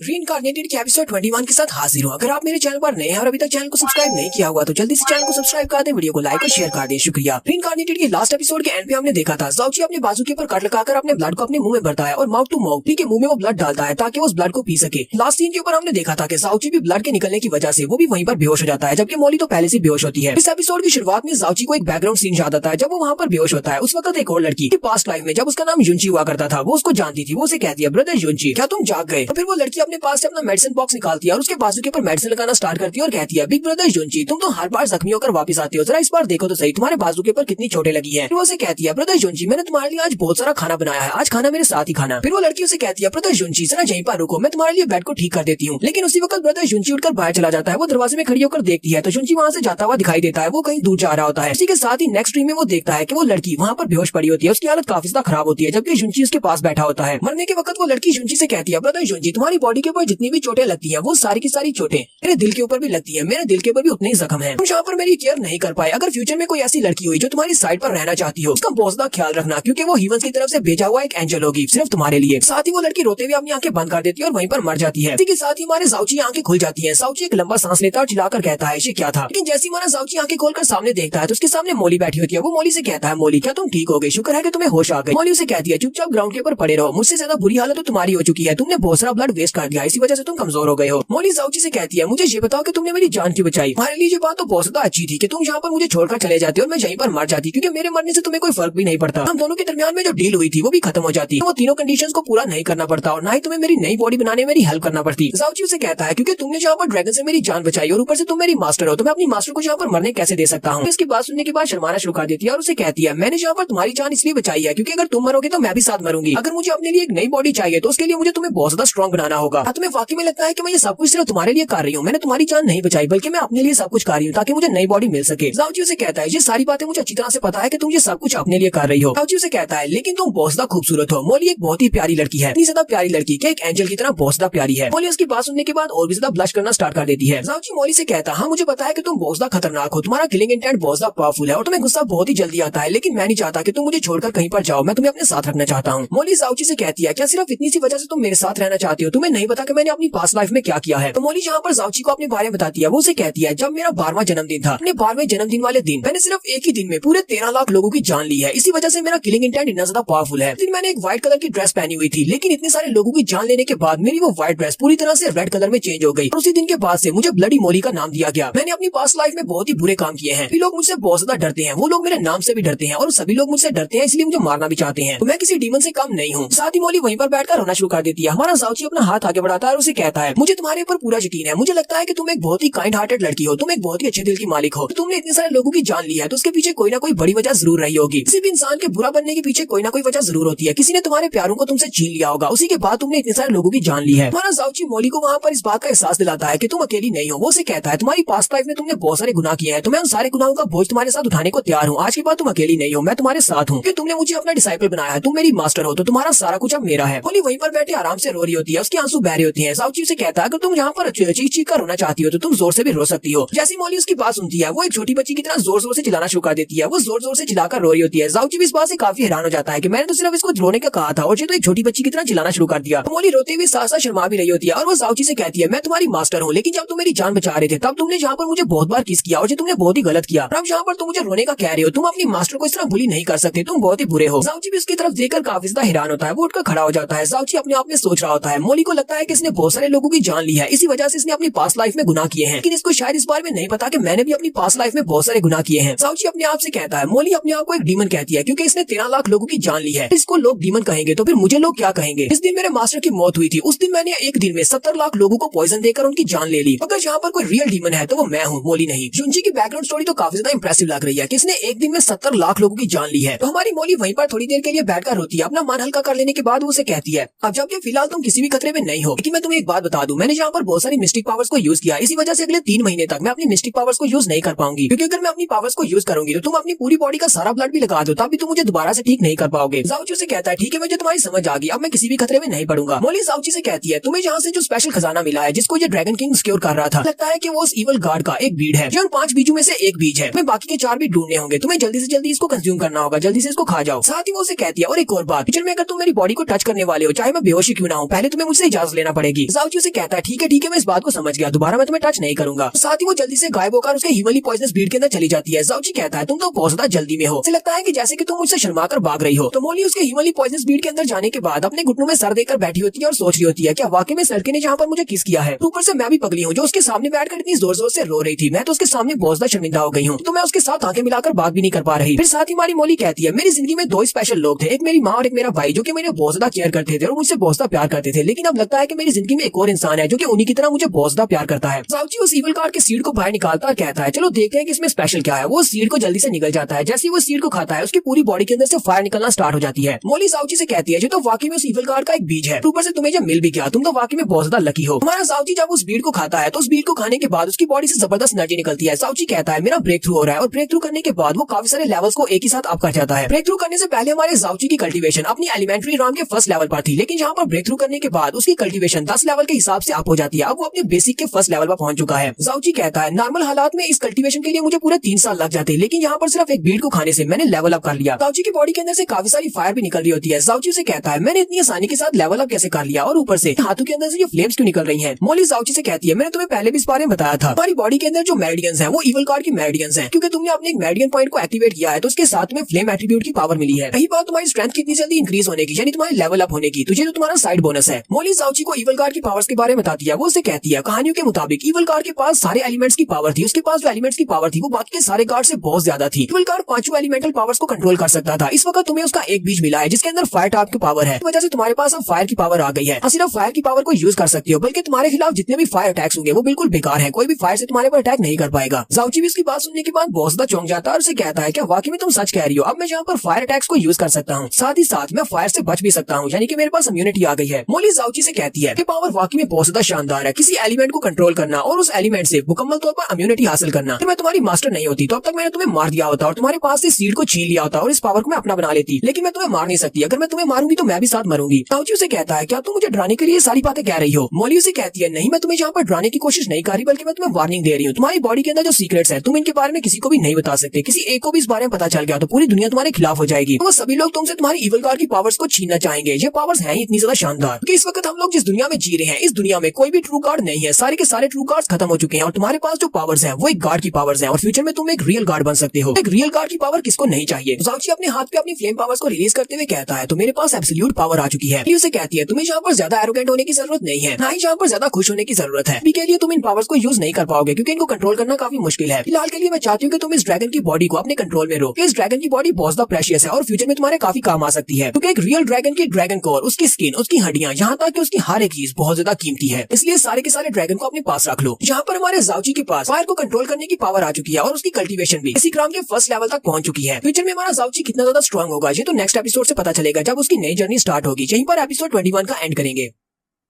तो गाइस कैसे हैं आप सब लोग? रीइंकार्नेटेड के एपिसोड 22 के साथ हाजिर हूं। तो लास्ट एपिसोड के एंड पे हमने देखा था मोली हमारे जाउची से कहती है तुम्हें इस ड्रैगन की बॉडी को भी अपने पास रखना होगा, इसे जल्दी से अपने पास स्टोर कर लो क्योंकि ये फ्यूचर में तुम्हारे काफी काम आएगी। जाउची उसे कहता है लेकिन ये ड्रैगन की बॉडी तो काफी ज्यादा हार्ड लगती है, मैं इसकी बॉडी को छोटे पीसेस में काटूंगा कैसे? मेरे पास अभी इतनी स्ट्रेंथ नहीं है। मोली उसे कहती है वैसे तो मैं तुम्हारी मदद कर सकती थी इसकी बॉडी को काटने के लिए, लेकिन अभी मैं रेस्ट कर रही हूँ, मैं अपनी मिस्टिक पावर्स को यूज नहीं करना चाहती। हमारे हिमालय पॉइजनस ब्रीड की स्पेस बहुत ज्यादा बड़ी है, तुम इस पूरे के पूरे ड्रैगन को अपनी हिमालय पॉइजनस ब्रीड के अंदर रख सकते हो, तुम्हें इसको काटने की जरूरत नहीं है। मोली उसे कहती है और ऊपर से तुम्हारी स्ट्रेंथ बहुत ज्यादा कम है, अगर मरना नहीं चाहते तो तुम्हें जल्दी से जल्दी इंप्रूव करना होगा। इस स्ट्रेंथ को थोड़ा सा और बढ़ाओ और उसके बाद मैं तुम्हें एक बहुत ही स्पेशल स्किल सिखाऊंगी। जाउची काफी खुश हो जाता है और उसे कहता है मुझे ये बताओ कि तुम मुझे कौन सा स्पेशल स्किल सिखाने वाली हो? मोली उसे कहती है मेरे स्पेशल स्किल का नाम स्टार गॉड्स ब्रोकन शैडो है। जाउची इस बात से बहुत ज्यादा हैरान होता है और कहता है अगर मोली यहाँ पर मुझे एक स्पेशल स्किल सिखाने वाली है तो वाकई में बहुत ज्यादा पावरफुल स्किल होगा क्योंकि इसकी स्किल्स मैंने देखे हैं, ये बहुत ज्यादा स्ट्रॉन्ग है। तो नेक्स्ट सीन हमें न्यू मून सिटी का दिखाया जाता है। न्यू मून सिटी पहुंचने तक रास्ते में ही वो उसे इस स्पेशल मूव को सिखा देती है जिसका नाम स्टार गॉड शैडो टेक्निक है। हमारा जाउची न्यू मून सिटी के अंदर पहुंच जाता है तो वो अभी भी उस मूव को प्रैक्टिस कर रहा होता है क्योंकि मोली ने उसे कहा था कि इस मूव को अच्छे से प्रैक्टिस करो। न्यू मून सिटी के जो लोग होते हैं वो जब जाउची को आता हुआ देखते हैं तो वो लोग बहुत ज्यादा हैरान हो जाते हैं। वो लोग कहते हैं क्या वहाँ पर एक इंसान है या फिर दो है, या फिर उसका शैडो भी उसके साथ साथ चलता हुआ आ रहा है, हमने यहाँ पर किसी भूत को तो नहीं देख लिया? वो सभी लोग बहुत ज्यादा हैरान होते हैं। जाउची बड़े आराम से चलता हुआ आ रहा होता है और साथ ही अपनी शैडो टेक्निक को मास्टर भी कर रहा होता है। नहीं पता होता कि वो न्यू मून सिटी के अंदर एंटर हो चुका है। मोली उसे कहती है बेवकूफ कही गई, तुम क्या कर रहे हो? जल्दी से प्रैक्टिस करना बंद करो वरना तुम सभी लोगों को बहुत ज्यादा डरा दोगे। अपने आसपास भी देखो, सभी लोग तुम्हारी तरफ घूर घूर कर देख रहे होते हैं। जाउची उसे कहता है मोली लेकिन तुमने तो कहा था कि मुझे हर वक्त प्रैक्टिस करनी है ताकि मैं जल्दी से जल्दी स्टार गॉड शैडो टेक्निक की प्रोफिशिएंसी को और ज्यादा बढ़ा सकूं और मैं इसको मास्टर कर सकूं। मोली उसे कहती है बेवकूफ कहीं के, मैंने तुम्हें वहाँ पर पहाड़ी इलाके में इसको प्रैक्टिस करने का कहा था, मैंने ये नहीं कहा था कि न्यू मून सिटी के अंदर एंटर होने के बाद भी इसको प्रैक्टिस करते रहो। लोगों के चेहरे देखो, जैसे कि उन लोगों ने यहाँ पर एक भूत को आते हुए देख लिया है। जाउची जैसे ही अपने आसपास देखता है तो वो सभी लोग वहाँ पर डर के खड़े होते हैं क्योंकि उन सभी ने जाउची के शैडो को भी साथ चलता हुआ देखा है। जाउची कहता है लगता है कि मैं प्रैक्टिस करने में बहुत ज्यादा फोकस हो गया था और मैंने देखा ही नहीं कि हम लोग न्यू मून सिटी के अंदर आ चुके हैं। मोली जाउची की तारीफ करते हुए कहती है मैंने ऐसा सोचा नहीं था कि तुम सिर्फ एक ही महीने में स्टार गॉड शैडो टेक्निक के फर्स्ट लेवल को मास्टर कर लोगे। तुम्हारे पास तो काफी अच्छी कम्प्रीहेंशन एबिलिटीज है, तुमने ब्रोकन शैडो टेक्निक को अच्छे से मास्टर किया है। जाउची उसे कहता है क्योंकि मेरी मास्टर बहुत ज्यादा अच्छी है इसी वजह से। मोली से कहती है हाँ ये तुमने बिल्कुल ठीक कहा। यहीं पर मोली हमें बताती है कि पिछले एक महीने में उसने जाउची को कितनी कड़ी ट्रेनिंग दी है। कहती है पिछले एक महीने में तुमने अपनी बैग के ऊपर 300 किलो का एक बड़ा वजनी पत्थर उठाकर 350 किलोमीटर का सफर तय किया है और इसी वजह से तुम्हारी फिजिकल कॉन्स्टिट्यूशन पहले से बदल चुकी है। Star God broken shadow technique को मास्टर करने के लिए सब कुछ जरूरी था, इसी वजह से तुमने एक ही महीने में इसको मास्टर कर लिया है। मोली जाउची से कहती है हमारे पास जो इवल गार्ड की 7 मेरिडियंस थी, जो स्पेशल 7 मेरिडियंस थी, मुझे लगता है कि तुम उनमें से एक मेरिडियन को आप ओपन कर सकते हो। जाउची भी हैरान होता है, कहता है क्या वाकई मैं इसको ओपन कर सकता हूँ? मोली से कहती है हाँ तुम इसको ओपन तो कर सकते हो लेकिन बहुत ही बुरी सिचुएशन में, तुम्हें फिलहाल के लिए इसको ओपन करने का मशवरा नहीं दूंगी। किसी ऐसे वक्त जब तुम्हारी जान बहुत ज्यादा खतरे में हो और तुम्हारे पास और कोई भी ऑप्शन ना हो तब तुम उस मेरिडियन को ओपन करके अपनी एनर्जी को एकदम से बढ़ा सकते हो, लेकिन अगर ये तरीका फेल रहा तो फिर तुम्हारी बॉडी परमानेंटली डैमेज हो जाएगी। जाउची से कहता है ठीक है मैं फिलहाल के लिए इसे ओपन नहीं करूंगा। तो जाउची एक गली के अंदर जाता है, कहता है यहाँ पर तो आसपास कोई भी नहीं है और वो जल्दी से अपने हाथ को अपने चेहरे के ऊपर मारता है और अपने चेहरे की कॉन्स्टिट्यूशन को चेंज कर लेता है, यानी कि वो अपना बेस बदल लेता है। मोली बहुत ज्यादा हैरान होती है और कहती है, तुमने क्या किया? जाउची उसे कहता है, मैंने अपना बेस बदला है, अब मैं जाउची के इस खूबसूरत से चेहरे के साथ जहाँ पर तो नहीं आ सकता और चीजें नहीं बेच सकता। मोली बहुत ज्यादा हैरान होती है और कहती है, तुम तो अपने आप को डिस्गाइज भी दे सकते हो, यहाँ तक कि तुम्हारी आवाज भी चेंज हो गई है। जाउची उसे कहता है, क्या मैंने तुम्हें पहले नहीं बताया कि मैं एक बहुत ही अच्छा डॉक्टर हूँ, इसलिए मैं अपने चेहरे को बड़ी आसानी से चेंज कर सकता हूँ, मेरे लिए ये काम बहुत ज्यादा आसान है। मोली से कहता है, हम लोग न्यू मून सिटी में आ तो गए हैं, लेकिन हम लोग इस वक्त बहुत ज्यादा गरीब है और मुझे पैसों की जरूरत है। जाउची के खूबसूरत चेहरे के साथ में महंगी चीजों को जाकर बाजार में नहीं बेच सकता, तो जाउची ब्लैक मार्केट में चला जाता है। ब्लैक मार्केट में पहले से बहुत सारी आइटम्स रखी होती हैं जो कि बेचने के लिए होती हैं। यहाँ पर बहुत सारे हंटर्स आते हैं अपनी ब्लैक के आइटम्स को बेचने के लिए। जाउची मोली से कहता है, मुझे एक बार ग्रैंडपा ने बताया था कि न्यू मून सिटी के अंदर ब्लैक मून गिल्ड वालों की एक ब्रांच है, वो लोग बहुत सारी आइटम्स को खरीदते भी हैं और बेचते भी हैं। मैं यहाँ पर अपनी कुछ चीजों को बेचूंगा और साथ ही यहाँ से तुम्हारे लिए कुछ अच्छे कपड़े भी खरीदेंगे, हो सकता है कुछ अच्छे कपड़े मिल जाए। मोली से कहती है, ये तुमने बहुत ही अच्छा किया कि तुमने अपनी अपीयरेंस को चेंज कर लिया। जाउची के अपीयरेंस के साथ अगर वो यहाँ पर कोई चीज बेचने के लिए आता, सभी लोग बहुत ज्यादा हैरान हो जाते हैं कि इस लड़के के पास इतना कुछ कहाँ से आया है। पर जाउची ब्लैक मून गिल्ड के अंदर चला जाता है। जाउची कहता है, यहाँ पर तो बहुत कुछ है, बहुत सारी शॉप्स है, मुझे किसी ऐसी शॉप को ढूंढना होगा जहाँ पर मैं अपनी चीजों को बेच सकूं। जाउची एक शॉप वाले के पास जाता है, वो उसे कहता है, क्या आप यहाँ पर कुछ खरीदने के लिए आए हैं या फिर बेचने के लिए आए हैं? जाउची अपने पास से 3 पिल्स निकालता है और उसे कहता है, ये फायर स्पिरिट पिल्स है, मुझे इन्हें बेचना है, चलो जल्दी से बताओ तुम कितने में खरीदोगे। उस शॉपकीपर जैसे उन फायर पिल्स को देखता है तो वो बहुत ज्यादा हैरान हो जाता है, क्योंकि वो फायर पिल्स वो 10th रैंक की फायर पिल्स होती है, क्योंकि आज से पहले उसने 10th रैंक की पिल नहीं देखी। 10th रैंक की पिल्स बहुत ज्यादा रेयर होती है और यहाँ पर हमें पिल्स के बारे में बताता है। एक पिल को बनाने के लिए बहुत सारे प्रोसेसेस को पूरा करना पड़ता है। पहले तो पिल को बनाने के लिए इंग्रेडिएंट्स को चूज करना पड़ता है और उन सारे इंग्रेडिएंट्स का टाइम लिमिट पूरा होना चाहिए कि उनको टाइम पर हार्वेस्ट किया जाए और उसके बाद उन सभी को रिफाइन किया जाए। उन सभी को रिफाइन करने के लिए फायर की जरूरत पड़ती है, जो कि बहुत ही बड़ा डॉक्टर कर सकता है। एल्केमिस्ट एक पिल को बना सकता है, जितनी ज्यादा उसकी हायर एफिशिएंसी होगी वो उतनी ज्यादा अच्छी पिल बनाएगा। बहुत सारे बड़े किंगडम्स के अंदर उनके पास जो अपने डॉक्टर्स हैं, यानी कि जो एल्केमिस्ट हैं, तो ज्यादा से ज्यादा 7th या 8th रैंक की पिल्स को बना सकते हैं। कुछ एल्केमिस्ट ऐसे होते हैं जो कि बहुत ही महान होते हैं, वो 9th लेवल की पिल्स को बना सकते हैं। 9th लेवल की पिल को हासिल करना भी काफी ज्यादा मुश्किल है, लेकिन ये लड़का यहाँ पर 10th रैंक की पिल्स को लेकर आया है और ऊपर से एक नहीं बल्कि ये यहाँ पर 3 10th रैंक की पिल्स को बेचने के लिए आ गया है। मुझे देखने के बाद वो लड़का काफी ज्यादा हैरान होता है। जाउची से कहता है, तुम्हें इतना टाइम क्यों लग रहा है, जल्दी से बताओ तुम इनको खरीदोगे या नहीं। शॉपकीपर उसे कहता है, सर आपकी ये तीनों पिल बहुत ज्यादा कीमती है, ये बहुत ज्यादा रेयर है और ऊपर से बेस्ट क्वालिटी की है। ठीक है, मैं यहाँ पर आपके लिए ऑफर करता हूँ। वो उसे कहता है, मैं आपको इन तीनों पिल्स के बदले में 300 पर्पल मिस्टिक कॉइंस दूंगा। जाउची उसकी ऑफर सुनने के बाद बहुत ही बुरा सा रिएक्शन देता है, वो चुपचाप उसके सामने खड़ा होता है, जबकि शॉपकीपर कहता है, लगता है कि मैंने इसके बहुत ही कम पैसे बता दिए, इसीलिए इस बंदे के चेहरे के रिएक्शन इतने ज्यादा कोल्ड है। लगता है कि अब ये बंदा मुझे अपनी पिल्स नहीं बेचेगा, पहले इसको ज्यादा कीमत बतानी चाहिए थी। कि हमारा जाउची सोच रहा होता है, इसने मुझे यहाँ पर 300 मिस्टिक कॉइंस देने का कहा है। 300 मिस्टिक कॉइंस, ये पूरे 30 लाख जेलो मिस्टिक कॉइंस बनते हैं, क्योंकि कंट्री में एक एवरेज फैमिली अपने साल का टैक्स देती है, तो बहुत ज्यादा रकम है। जाउची इस बात से बहुत ज्यादा खुश होता है, क्योंकि वो यहाँ पर आपस में सोच रहा होता है कि ये कितना ज्यादा पैसा बनता है, इसी वजह से उसके चेहरे के एक्सप्रेशन ऐसे हो जाते हैं। जबकि शॉपकीपर सोच रहा होता है, लगता है मैंने इसको कीमत कुछ ज्यादा कम बता दी, वो जैसी कीमत को बढ़ाने लगता है। तो जाउची से कहता है, ठीक है हमारी डील हो गई, तुम इन तीनों पिल्स को रख सकते हो, मुझे दे दो जितना तुम देने वाले हो। तो शॉपकीपर को तो यहाँ पर बहुत ज्यादा फायदा हो गया, वो जल्दी से जल्दी अपने पास से टोकन निकालता है और उसको दे देता है। साथ ही वो सोच रहा होता है, मुझे यहाँ पर बहुत ज्यादा फायदा हुआ है, इससे 300 मिस्टिक क्रिस्टल्स के बदले में इसको खरीद लिया, जबकि मैं इसे 600 मिस्टिक क्रिस्टल्स के बदले में बेच सकता हूँ। हमारा जाउची भी अपने पैसे लेते हुए सोच रहा होता है, मैंने यहाँ पर बहुत ज्यादा पैसा कमाया है, पता नहीं इतना सारा पैसा खर्चने में मुझे कितने साल लगेंगे। अगर आंटी को इस बारे में पता चला कि मैं बहुत ज्यादा अमीर हो गया हूँ तो वो तो शॉक हो जाएगी। जाउची और शॉपकीपर दोनों ही अपने अपने हिसाब से सोच रहे होते हैं कि उन्होंने यहाँ पर बहुत ज्यादा फायदा कमाया है। जाउची जब शॉपकीपर की तरफ देखता है तो वो अंदर से काफी खुश होता है। जाउची कहता है, लगता है कि यहाँ पर मेरे सामने नाटक कर रहा है, इसने मुझसे बहुत सारा फायदा कमाया है। जाउची अपने पास से ड्रैगन कोर को निकालता है और उसे कहता है, मैं इस ड्रैगन कोर को बेचना चाहता हूँ, चलो जल्दी से बताओ कितने में खरीदोगे। तो वहाँ पर ड्रैगन कोर को निकालता है, शॉपकीपर की आंखें फटी की फटी रह जाती है। वो चिल्लाकर कहता है, सर ये क्या, ये तो एक ड्रैगन कोर लगती है। कि वहाँ पर आसपास जितने लोग होते हैं वो सभी लोग भी उसकी रोशनी देखकर बहुत ज्यादा हैरान होते हैं और कहते हैं, आखिर वहाँ पर उस लड़के ने अपने पास से कौन सा ट्रेजर निकाला है, वो तो काफी ज्यादा कीमती लगता है। शॉपकीपर जैसे ही उस ड्रैगन कोर को देखता है वो कहता है, ये तो एक ड्रैगन का कोर है जो कि अपने एमरल्ड लेवल पर था। अली भी चिल्लाकर उसे कहती है, जाउची ये तुम क्या कर रहे हो, तुम ड्रैगन कोर इसको कैसे बेच सकते हो, तुम्हें पता भी है ये कितनी ज्यादा कीमती चीज है। जाउची उसे कहता है, परेशान होने की जरूरत नहीं है, मैं सिर्फ इसको ये शो करवा रहा हूँ ताकि ये मुझसे डर जाए कि मैं बहुत ज्यादा स्ट्रॉन्ग और अमीर फैमिली से हूँ। मैं एक ड्रैगन को मारकर उसकी ड्रैगन कोर को भी निकाल सकता हूँ। अगर फ्यूचर में कोई चीज बेचने के लिए आऊंगा तो ये मुझसे ज्यादा सवाल नहीं पूछेंगे। जाउची शॉपकीपर से कहता है, अब इसको घूरना बंद करो, जल्दी से ऑफर बताओ कि तुम इसे कितने में खरीदोगे। शॉपकीपर उसे कहता है, प्लीज कस्टमर जरा थोड़ा सा इंतजार करें, मैं इस लायक नहीं हूँ कि मैं इस कोर की कीमत लगा सकूं, मैं अपने एल्डर को बुलाकर लाता हूँ कि ये कोर बहुत ज्यादा महंगी है और मैं इतनी ज्यादा ट्रांजैक्शन नहीं कर सकता। वो जल्दी से एल्डर को आवाज देता है, वो उनसे कहता है, एल्डर पो जल्दी से बाहर आए, एक बहुत ही इंपॉर्टेंट मैटर है, मेरे पास एक मिस्टिक कोर आई है, एक बंदा मिस्टिक कोर को बेचना चाहता है। तो एल्डर पो जल्दी से बाहर निकलते हैं और उसे कहते हैं, क्या हो गया, सिर्फ एक मिस्टिक कोर को देखकर तुम इतना ज्यादा हैरान क्यों हो रहे हो, पता है कि हमारे पास दिन में कितनी सारी मिस्टिक कोर्स बेचने के लिए आई जाती है और हम लोग कितनी मिस्टिक कोर्स को बेचते हैं। हम लोग ब्लैक मून गिल्ड के मेंबर्स हैं और हम लोग एक कोर की वजह से इतने ज्यादा हैरान परेशान कैसे हो सकते हैं। अपनी हालत की तरफ तो देखो, लोग तुम्हारी तरफ देखकर क्या सोचेंगे कि ब्लैक मून गिल्ड वालों के पास मिस्टिक कोर्स की कमी है, जो वो एक मिस्टिक कोर को देखकर इतनी ज्यादा लाट टपका रहे हैं। एल्डर की नजर जैसे उस ड्रैगन के मिस्टिक कोर के ऊपर पड़ती है, वो भी जोरदार चीख मारती है और कहती है, ये तो एक एम्परर लेवल के ड्रैगन की मिस्टिक कोर है। जाउची उस एल्डर से कहता है, एल्डर पो जब एक ड्रैगन के मिस्टिक कोर को देखकर आप लोग इतने ज्यादा चौंक रहे हैं, मुझे तो लगा था कि ब्लैक मून गिल्ड वालों ने पहले इस तरह के मिस्टिक कोर को देखा होगा, अभी थोड़ी देर पहले तो आप अपनी तारीफें कर रहे थे। एल्डर पो जाउची से कहते हैं, एस्टीम कस्टमर क्या मुझे आप अपना नाम बताना पसंद करेंगे, आपका नाम क्या है, आप यहाँ पर इस बहुत ही पावरफुल कोर को बेचने के लिए आए हैं। जबकि हमारा जाउची उसी वक्त अपनी पावर्स को रिलीज करता है और उसे कहता है, पता है कि ब्लैक मून गिल्ड में हम लोग आसानी से अपनी चीजें बेच सकते हैं, लेकिन तुम लोगों ने तुमने यहाँ पर अपने कस्टमर्स का नाम पूछना कब से शुरू कर दिया, या फिर तुम्हें किसी ने ऑर्डर दिया है मेरी बैकग्राउंड जानने के बारे में। जाओची गुस्से के साथ उससे बात करता है तो एक सेकंड के लिए उसकी बॉडी के अंदर से किलिंग ऑरा रिलीज होता है, जो कि उसका अपना किलिंग ऑरा होता है। एल्डर पो उसके किलिंग ऑरा को महसूस करते हैं और वो बहुत ज्यादा घबरा जाते हैं। एल्डर पो कहते हैं इसका किलिंग ऑरा तो बहुत ज्यादा टेरिबल है, ना ज्यादा किलिंग ऑरा तो सिर्फ हजारों लाखों लोगों को मारकर ही मिलता है। मुझे लगता है कि इसने 1 लाख से भी ज्यादा लोगों की जान ली है, तब जाकर इसकी बॉडी से इतना ज्यादा किलिंग इंटेंट निकल रहा है। तो यहाँ पर हम लोग अपनी एपिसोड 22 का एंड करेंगे। नेक्स्ट एपिसोड में देखेंगे क्या हमारा जाओची अपने ड्रैगन कोर को यहाँ पर बेच देगा। तो एपिसोड की एक्सप्लेनेशन अच्छी लगी हो तो कमेंट करके बताइएगा। चैनल को सब्सक्राइब कर दें, वीडियो को लाइक और शेयर कर दें। शुक्रिया।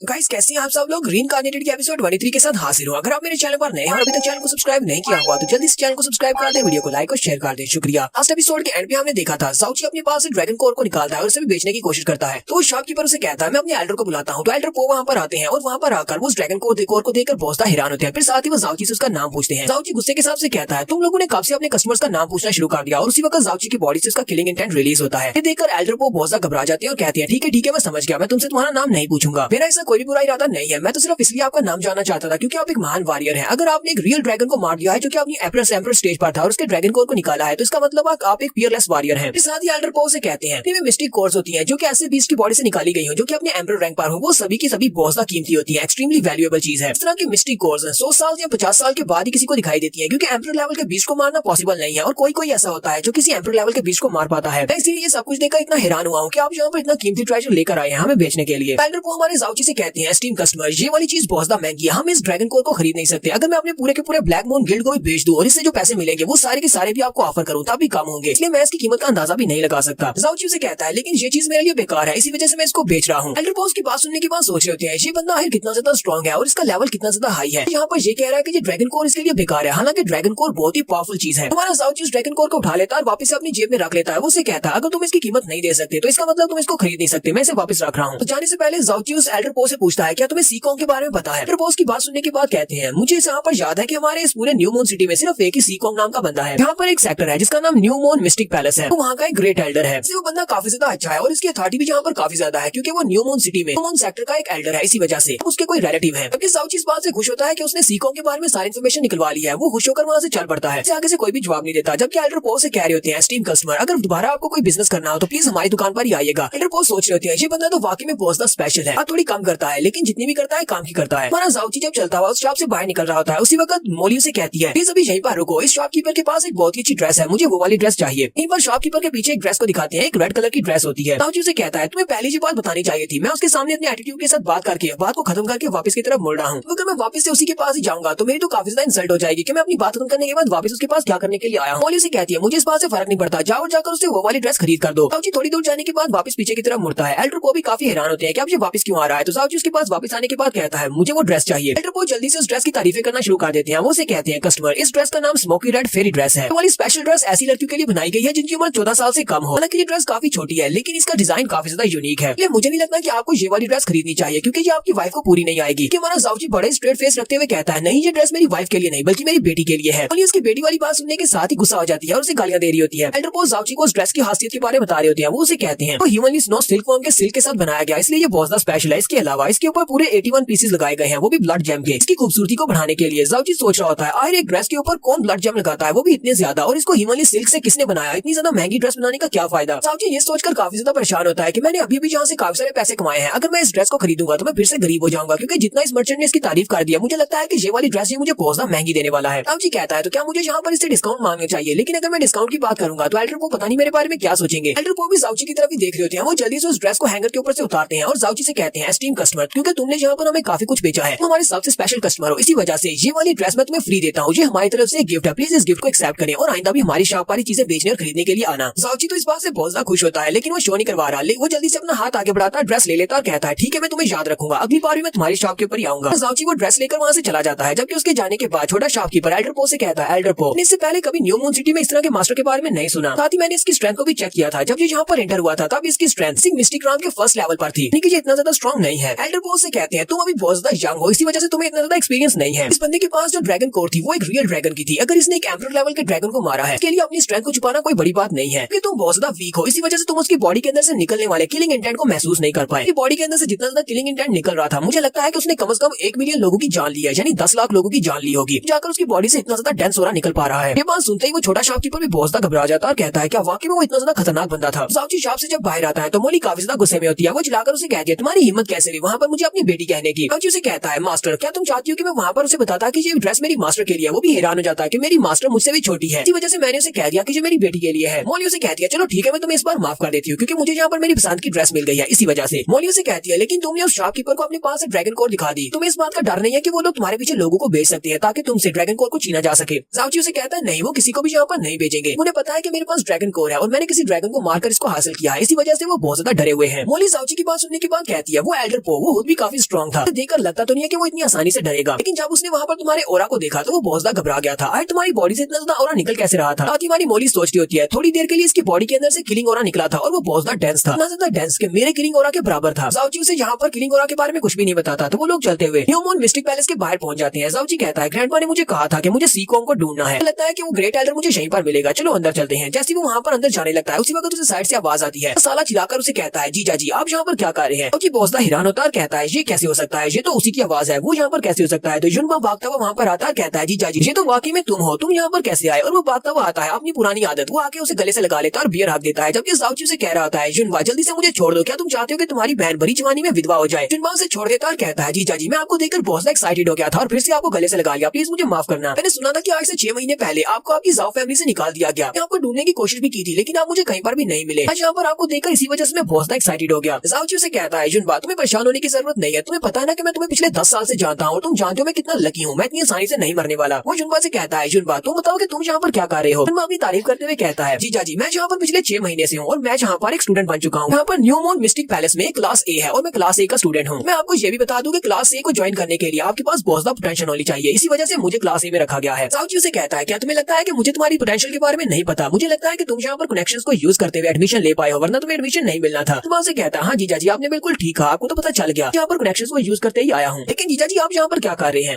जाओची उसे कहता है चलो मैं भी तुम्हें ये बात बता देता हूँ, मैं भी यहाँ पर कनेक्शंस को यूज करते हुए एक स्टूडेंट बनने के लिए आया हूँ, मैं इनके सेक्टर को ज्वाइन करने वाला हूँ। लोली जाओची से कहती है क्या तुम इस लड़के को जानते हो, ये लड़का कौन है, इसकी एज कितनी है। जी उसे कहता है ये मेरा सबसे अच्छा दोस्त है और ये मेरा साला भी है, इसकी उम्र 15 साल है। जाओची से कहता है लेकिन तुम इसकी एज के बारे में क्यों जानना चाहती हो। मोली जाओची से कहती है ये लड़का बहुत ज्यादा स्पेशल है, इसकी बॉडी के अंदर जो मेरिडियंस हैं उनको रॉयल लॉर्ड डिवाइन मेरिडियंस कहा जाता है। जाओची मोली से कहता है जरा इस बड़े से भैंसे की तरफ देखो तो सही, तुम्हें किस एंगल से लगता है कि इसके पास रॉयल ब्लड लाइन वाली मेरिडियंस हैं। जबकि युनबा उसे कह रहा होता है क्योंकि मैं पिछले 6 महीने से यहाँ पर स्टूडेंट हूँ तो मैं तुम्हें रास्ता दिखाता हूँ, मेरे पीछे पीछे आओ। मोली जाओची से कहती है इसकी मेरिडियंस बहुत ज्यादा स्पेशल है, एक नॉर्मल इंसान के मुकाबले में इसकी मेरिडियंस बहुत ज्यादा वाइडर है, इसकी जो मेरिडियंस का स्ट्रक्चर है वो नॉर्मल इंसान के मुकाबले में डिफरेंट है। इस बंदे को अपने आप को लेवल अप करने के लिए एक नॉर्मल इंसान के मुकाबले में 10 गुना ज्यादा मेहनत करना पड़ेगी। मोली जाओची से कहती है जिस जगह से मैं आई हूँ वहाँ पर इस तरह के लोग बहुत ज्यादा पावरफुल होते हैं और इस तरह के लोग ही पूरे के पूरे कंट्री के ऊपर राज करने के लायक होते हैं, लेकिन एक बार जब अपनी कल्टीवेशन को बढ़ा ले, कंट्री में तो रिसोर्सेज बहुत ज्यादा है जहाँ पर उनको लेवल अप करने में ज्यादा मुश्किल नहीं होती, लेकिन जहाँ पर ये लड़का सबसे ज्यादा बदकिस्मत है, यहाँ पर इसके पास इतने रिसोर्सेज नहीं है कि जो अपनी कल्टीवेशन को बढ़ा सके। मुझे तो लगता है कि ये अपनी बेसिक लेवल से भी ऊपर नहीं जा पाएगा, क्योंकि यहाँ पर इस कंट्री में बहुत ही कम रिसोर्सेज है। इस लड़के को लेवल अप करने के लिए बहुत ज्यादा रिसोर्सेज की जरूरत है। भी उसकी बात सुनने के बाद वहीं पर खामोश हो जाता है। नेक्स्ट सीन में देखेंगे क्या हमारा जाओची न्यूमोन मिस्टिक सेक्टर को ज्वाइन कर पाएगा या नहीं। तो यहीं पर हम लोग अपनी रीइंकार्नेटेड के एपिसोड 23 का एंड करेंगे। एपिसोड की एक्सप्लेनेशन अच्छी लगी हो तो कमेंट करके जरूर बताइएगा। चैनल को सब्सक्राइब कर दें, वीडियो को लाइक और शेयर कर दें। शुक्रिया।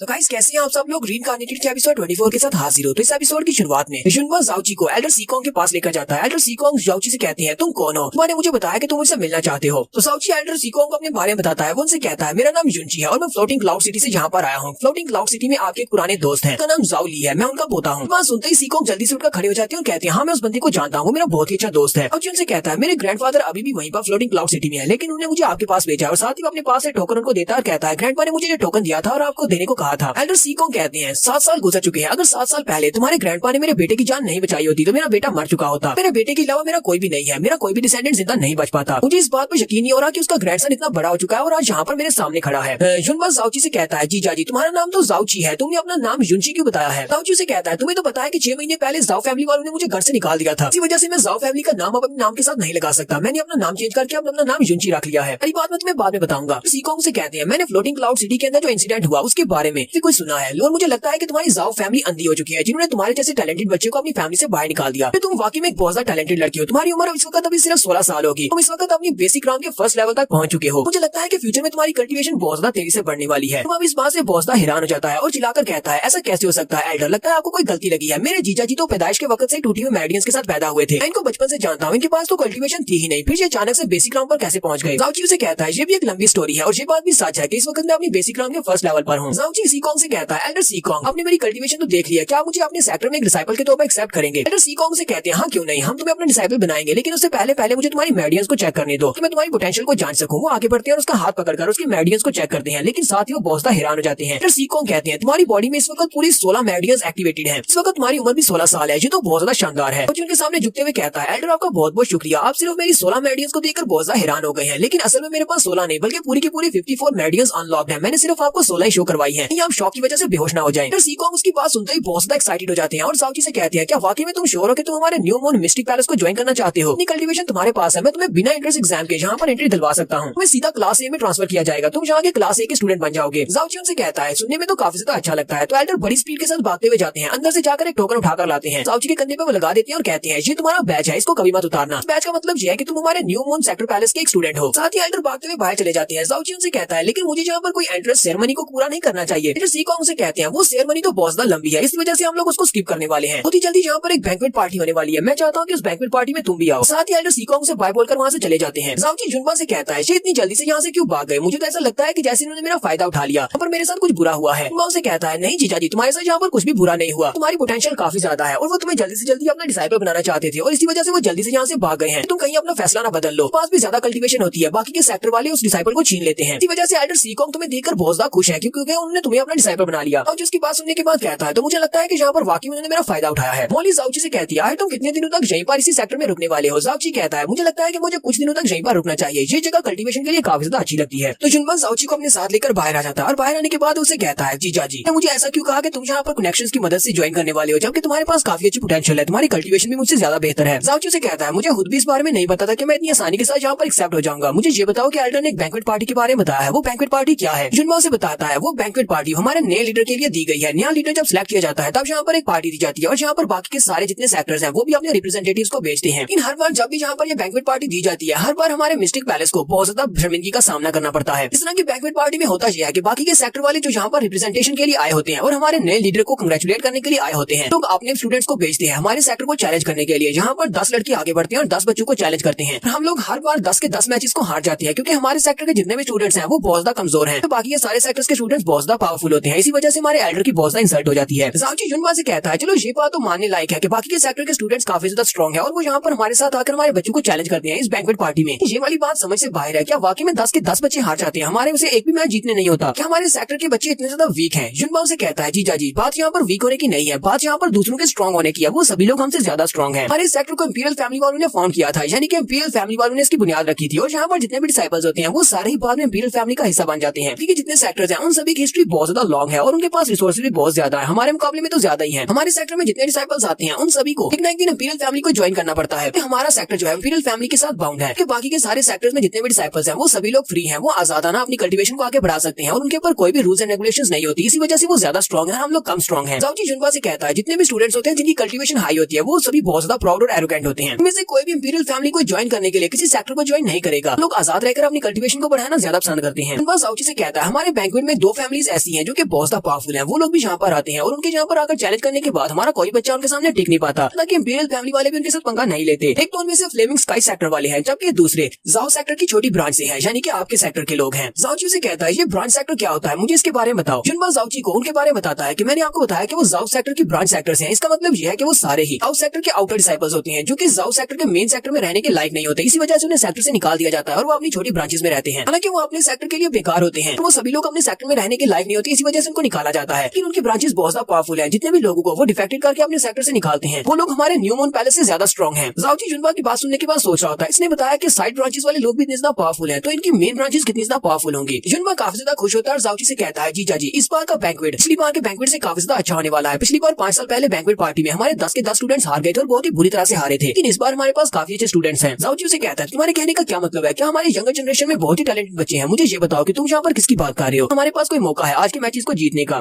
तो जुनवा जाओची को सामने की तरफ इशारा करता है और कहता है जरा सामने उस लड़के की तरफ देखो। हालांकि दिखने में वो काफी ज्यादा हटा कटा है, लेकिन उसकी उम्र सिर्फ 17 साल है। उसके मसल्स तो देखो, उसके मसल्स काफी ज्यादा मजबूत है। इस वक्त वो अपनी बेसिक मिस्टिक स्टेज के 3rd लेवल पर है। तब जाओची उस हटे कटे बंदे को देखकर सोच रहा होता है, इसे लगता है कि वो बंदा स्ट्रॉन्ग है, उसके पास सिर्फ मसल्स है, इसके अलावा उसके पास कुछ भी नहीं है, वो किसी से फायर करके जीत नहीं सकता। फिर साथ ही जुनवा से कहता है जीजा जी जरा वहाँ पर देखो, वहाँ पर वो लड़का जो कि अपने हाथ में बुक लेकर खड़ा है, वो एक मार्शल आर्ट्स की बुक को पढ़ रहा है, काफी ज्यादा जीनियस है और इस वक्त वो अपनी कल्टीवेशन में काफी हाई है। उसकी उम्र 18 साल है, अपनी बेसिक मिस्टिक स्टेज के 5th लेवल पर है। उसके पास बहुत सारी नॉलेज है और यही नॉलेज उसकी स्ट्रेंथ बनती है। जाओची उसकी बुक की तरफ घूर कर देखता और कहता है पता नहीं ये लड़का कौन सी मार्शल आर्ट्स की बुक की बात कर रहा है, वो लड़का तो साफ साफ अपने हाथ में गंदी नावल लेकर खड़ा है, वो सिर्फ एक ठरकी के अलावा और कुछ भी नहीं है। साथ ही जुनवा से कहता है हमारे इस बार के सबसे ज्यादा टैलेंटेड और जीनियस बच्चे 2 हैं, उनमें से एक का नाम मूरोंग है और दूसरी का नाम जूरो है। स्पेशली जूरो वो 18 साल की है, तो इस वक्त अपनी बेसिक मिस्टिक स्टेज के 8 लेवल पर है और वो बहुत ज्यादा खूबसूरत भी है। इस वक्त वो हमारे सेक्टर की नंबर 1 जीनियस है। वो ना सिर्फ बहुत ज्यादा खूबसूरत है बल्कि वो बहुत ज्यादा फ्रेंडली भी है, हर किसी के साथ बहुत ही अच्छे से बात करती है। जबकि जाओची जुनवा की बात सुनने के बाद सोच रहा होता है तो उस गंदी नावल पढ़ने वाले लड़के को कहा कि वो बहुत ज्यादा नॉलेजेबल है और मार्शल आर्ट्स की बुक पढ़ रहा है। अगर मैं इसकी बात पर रहा हूँ तो फिर तो वो लड़की खूबसूरत हो ही नहीं सकती, वो बहुत ज्यादा अगली होगी। तो जूरो भी वहाँ पर आ जाती है, वो उनसे कहती है तुम लोग यहाँ पर किसके बारे में बात कर रहे हो, और जूरो बहुत ज्यादा खूबसूरत होती है। उसकी तरफ देखकर कहता है इसने कहा था कि ये खूबसूरत है, ये लड़की तो वाकई में बहुत ज्यादा खूबसूरत है। जुनवा उन दोनों से कहता है मूरोंग जूरो तुम दोनों यहाँ पर क्या कर रहे हो। जूरो से कहती है हम लोग हर मेडिसिनल हॉल की तरफ जा रहे हैं ताकि हम लोग वहाँ से अपने लिए कुछ मेडिसिन को चूज कर सके, कुछ जड़ी बूटियां ला सके। फिर साथ ही वो जाओची के बारे में उससे पूछते हैं कि ये लड़का कौन है। जाओची ने अपने बारे में बताता है मेरा नाम युनची है और मैं इस सेक्टर में नया हूँ। कहीं पर जुनवा आगे बढ़ता है और जाओची की तारीफ करते हुए कहता है ये मेरा जीजा है, इसने आज ही हमारे सेक्टर को ज्वाइन किया और ये हमारी क्लास में है। जूरो जाओची से कहती है मैंने तो सोचा भी नहीं था कि इतना हैंडसम लड़का हमारी क्लास को ज्वाइन करेगा, हमारी क्लास की सारी लड़कियां तो इसके लिए पागल हो जाएंगी। फिर साथ ही जूरो हमारे जाओची से कहती है अब ये भी तुम्हारे इस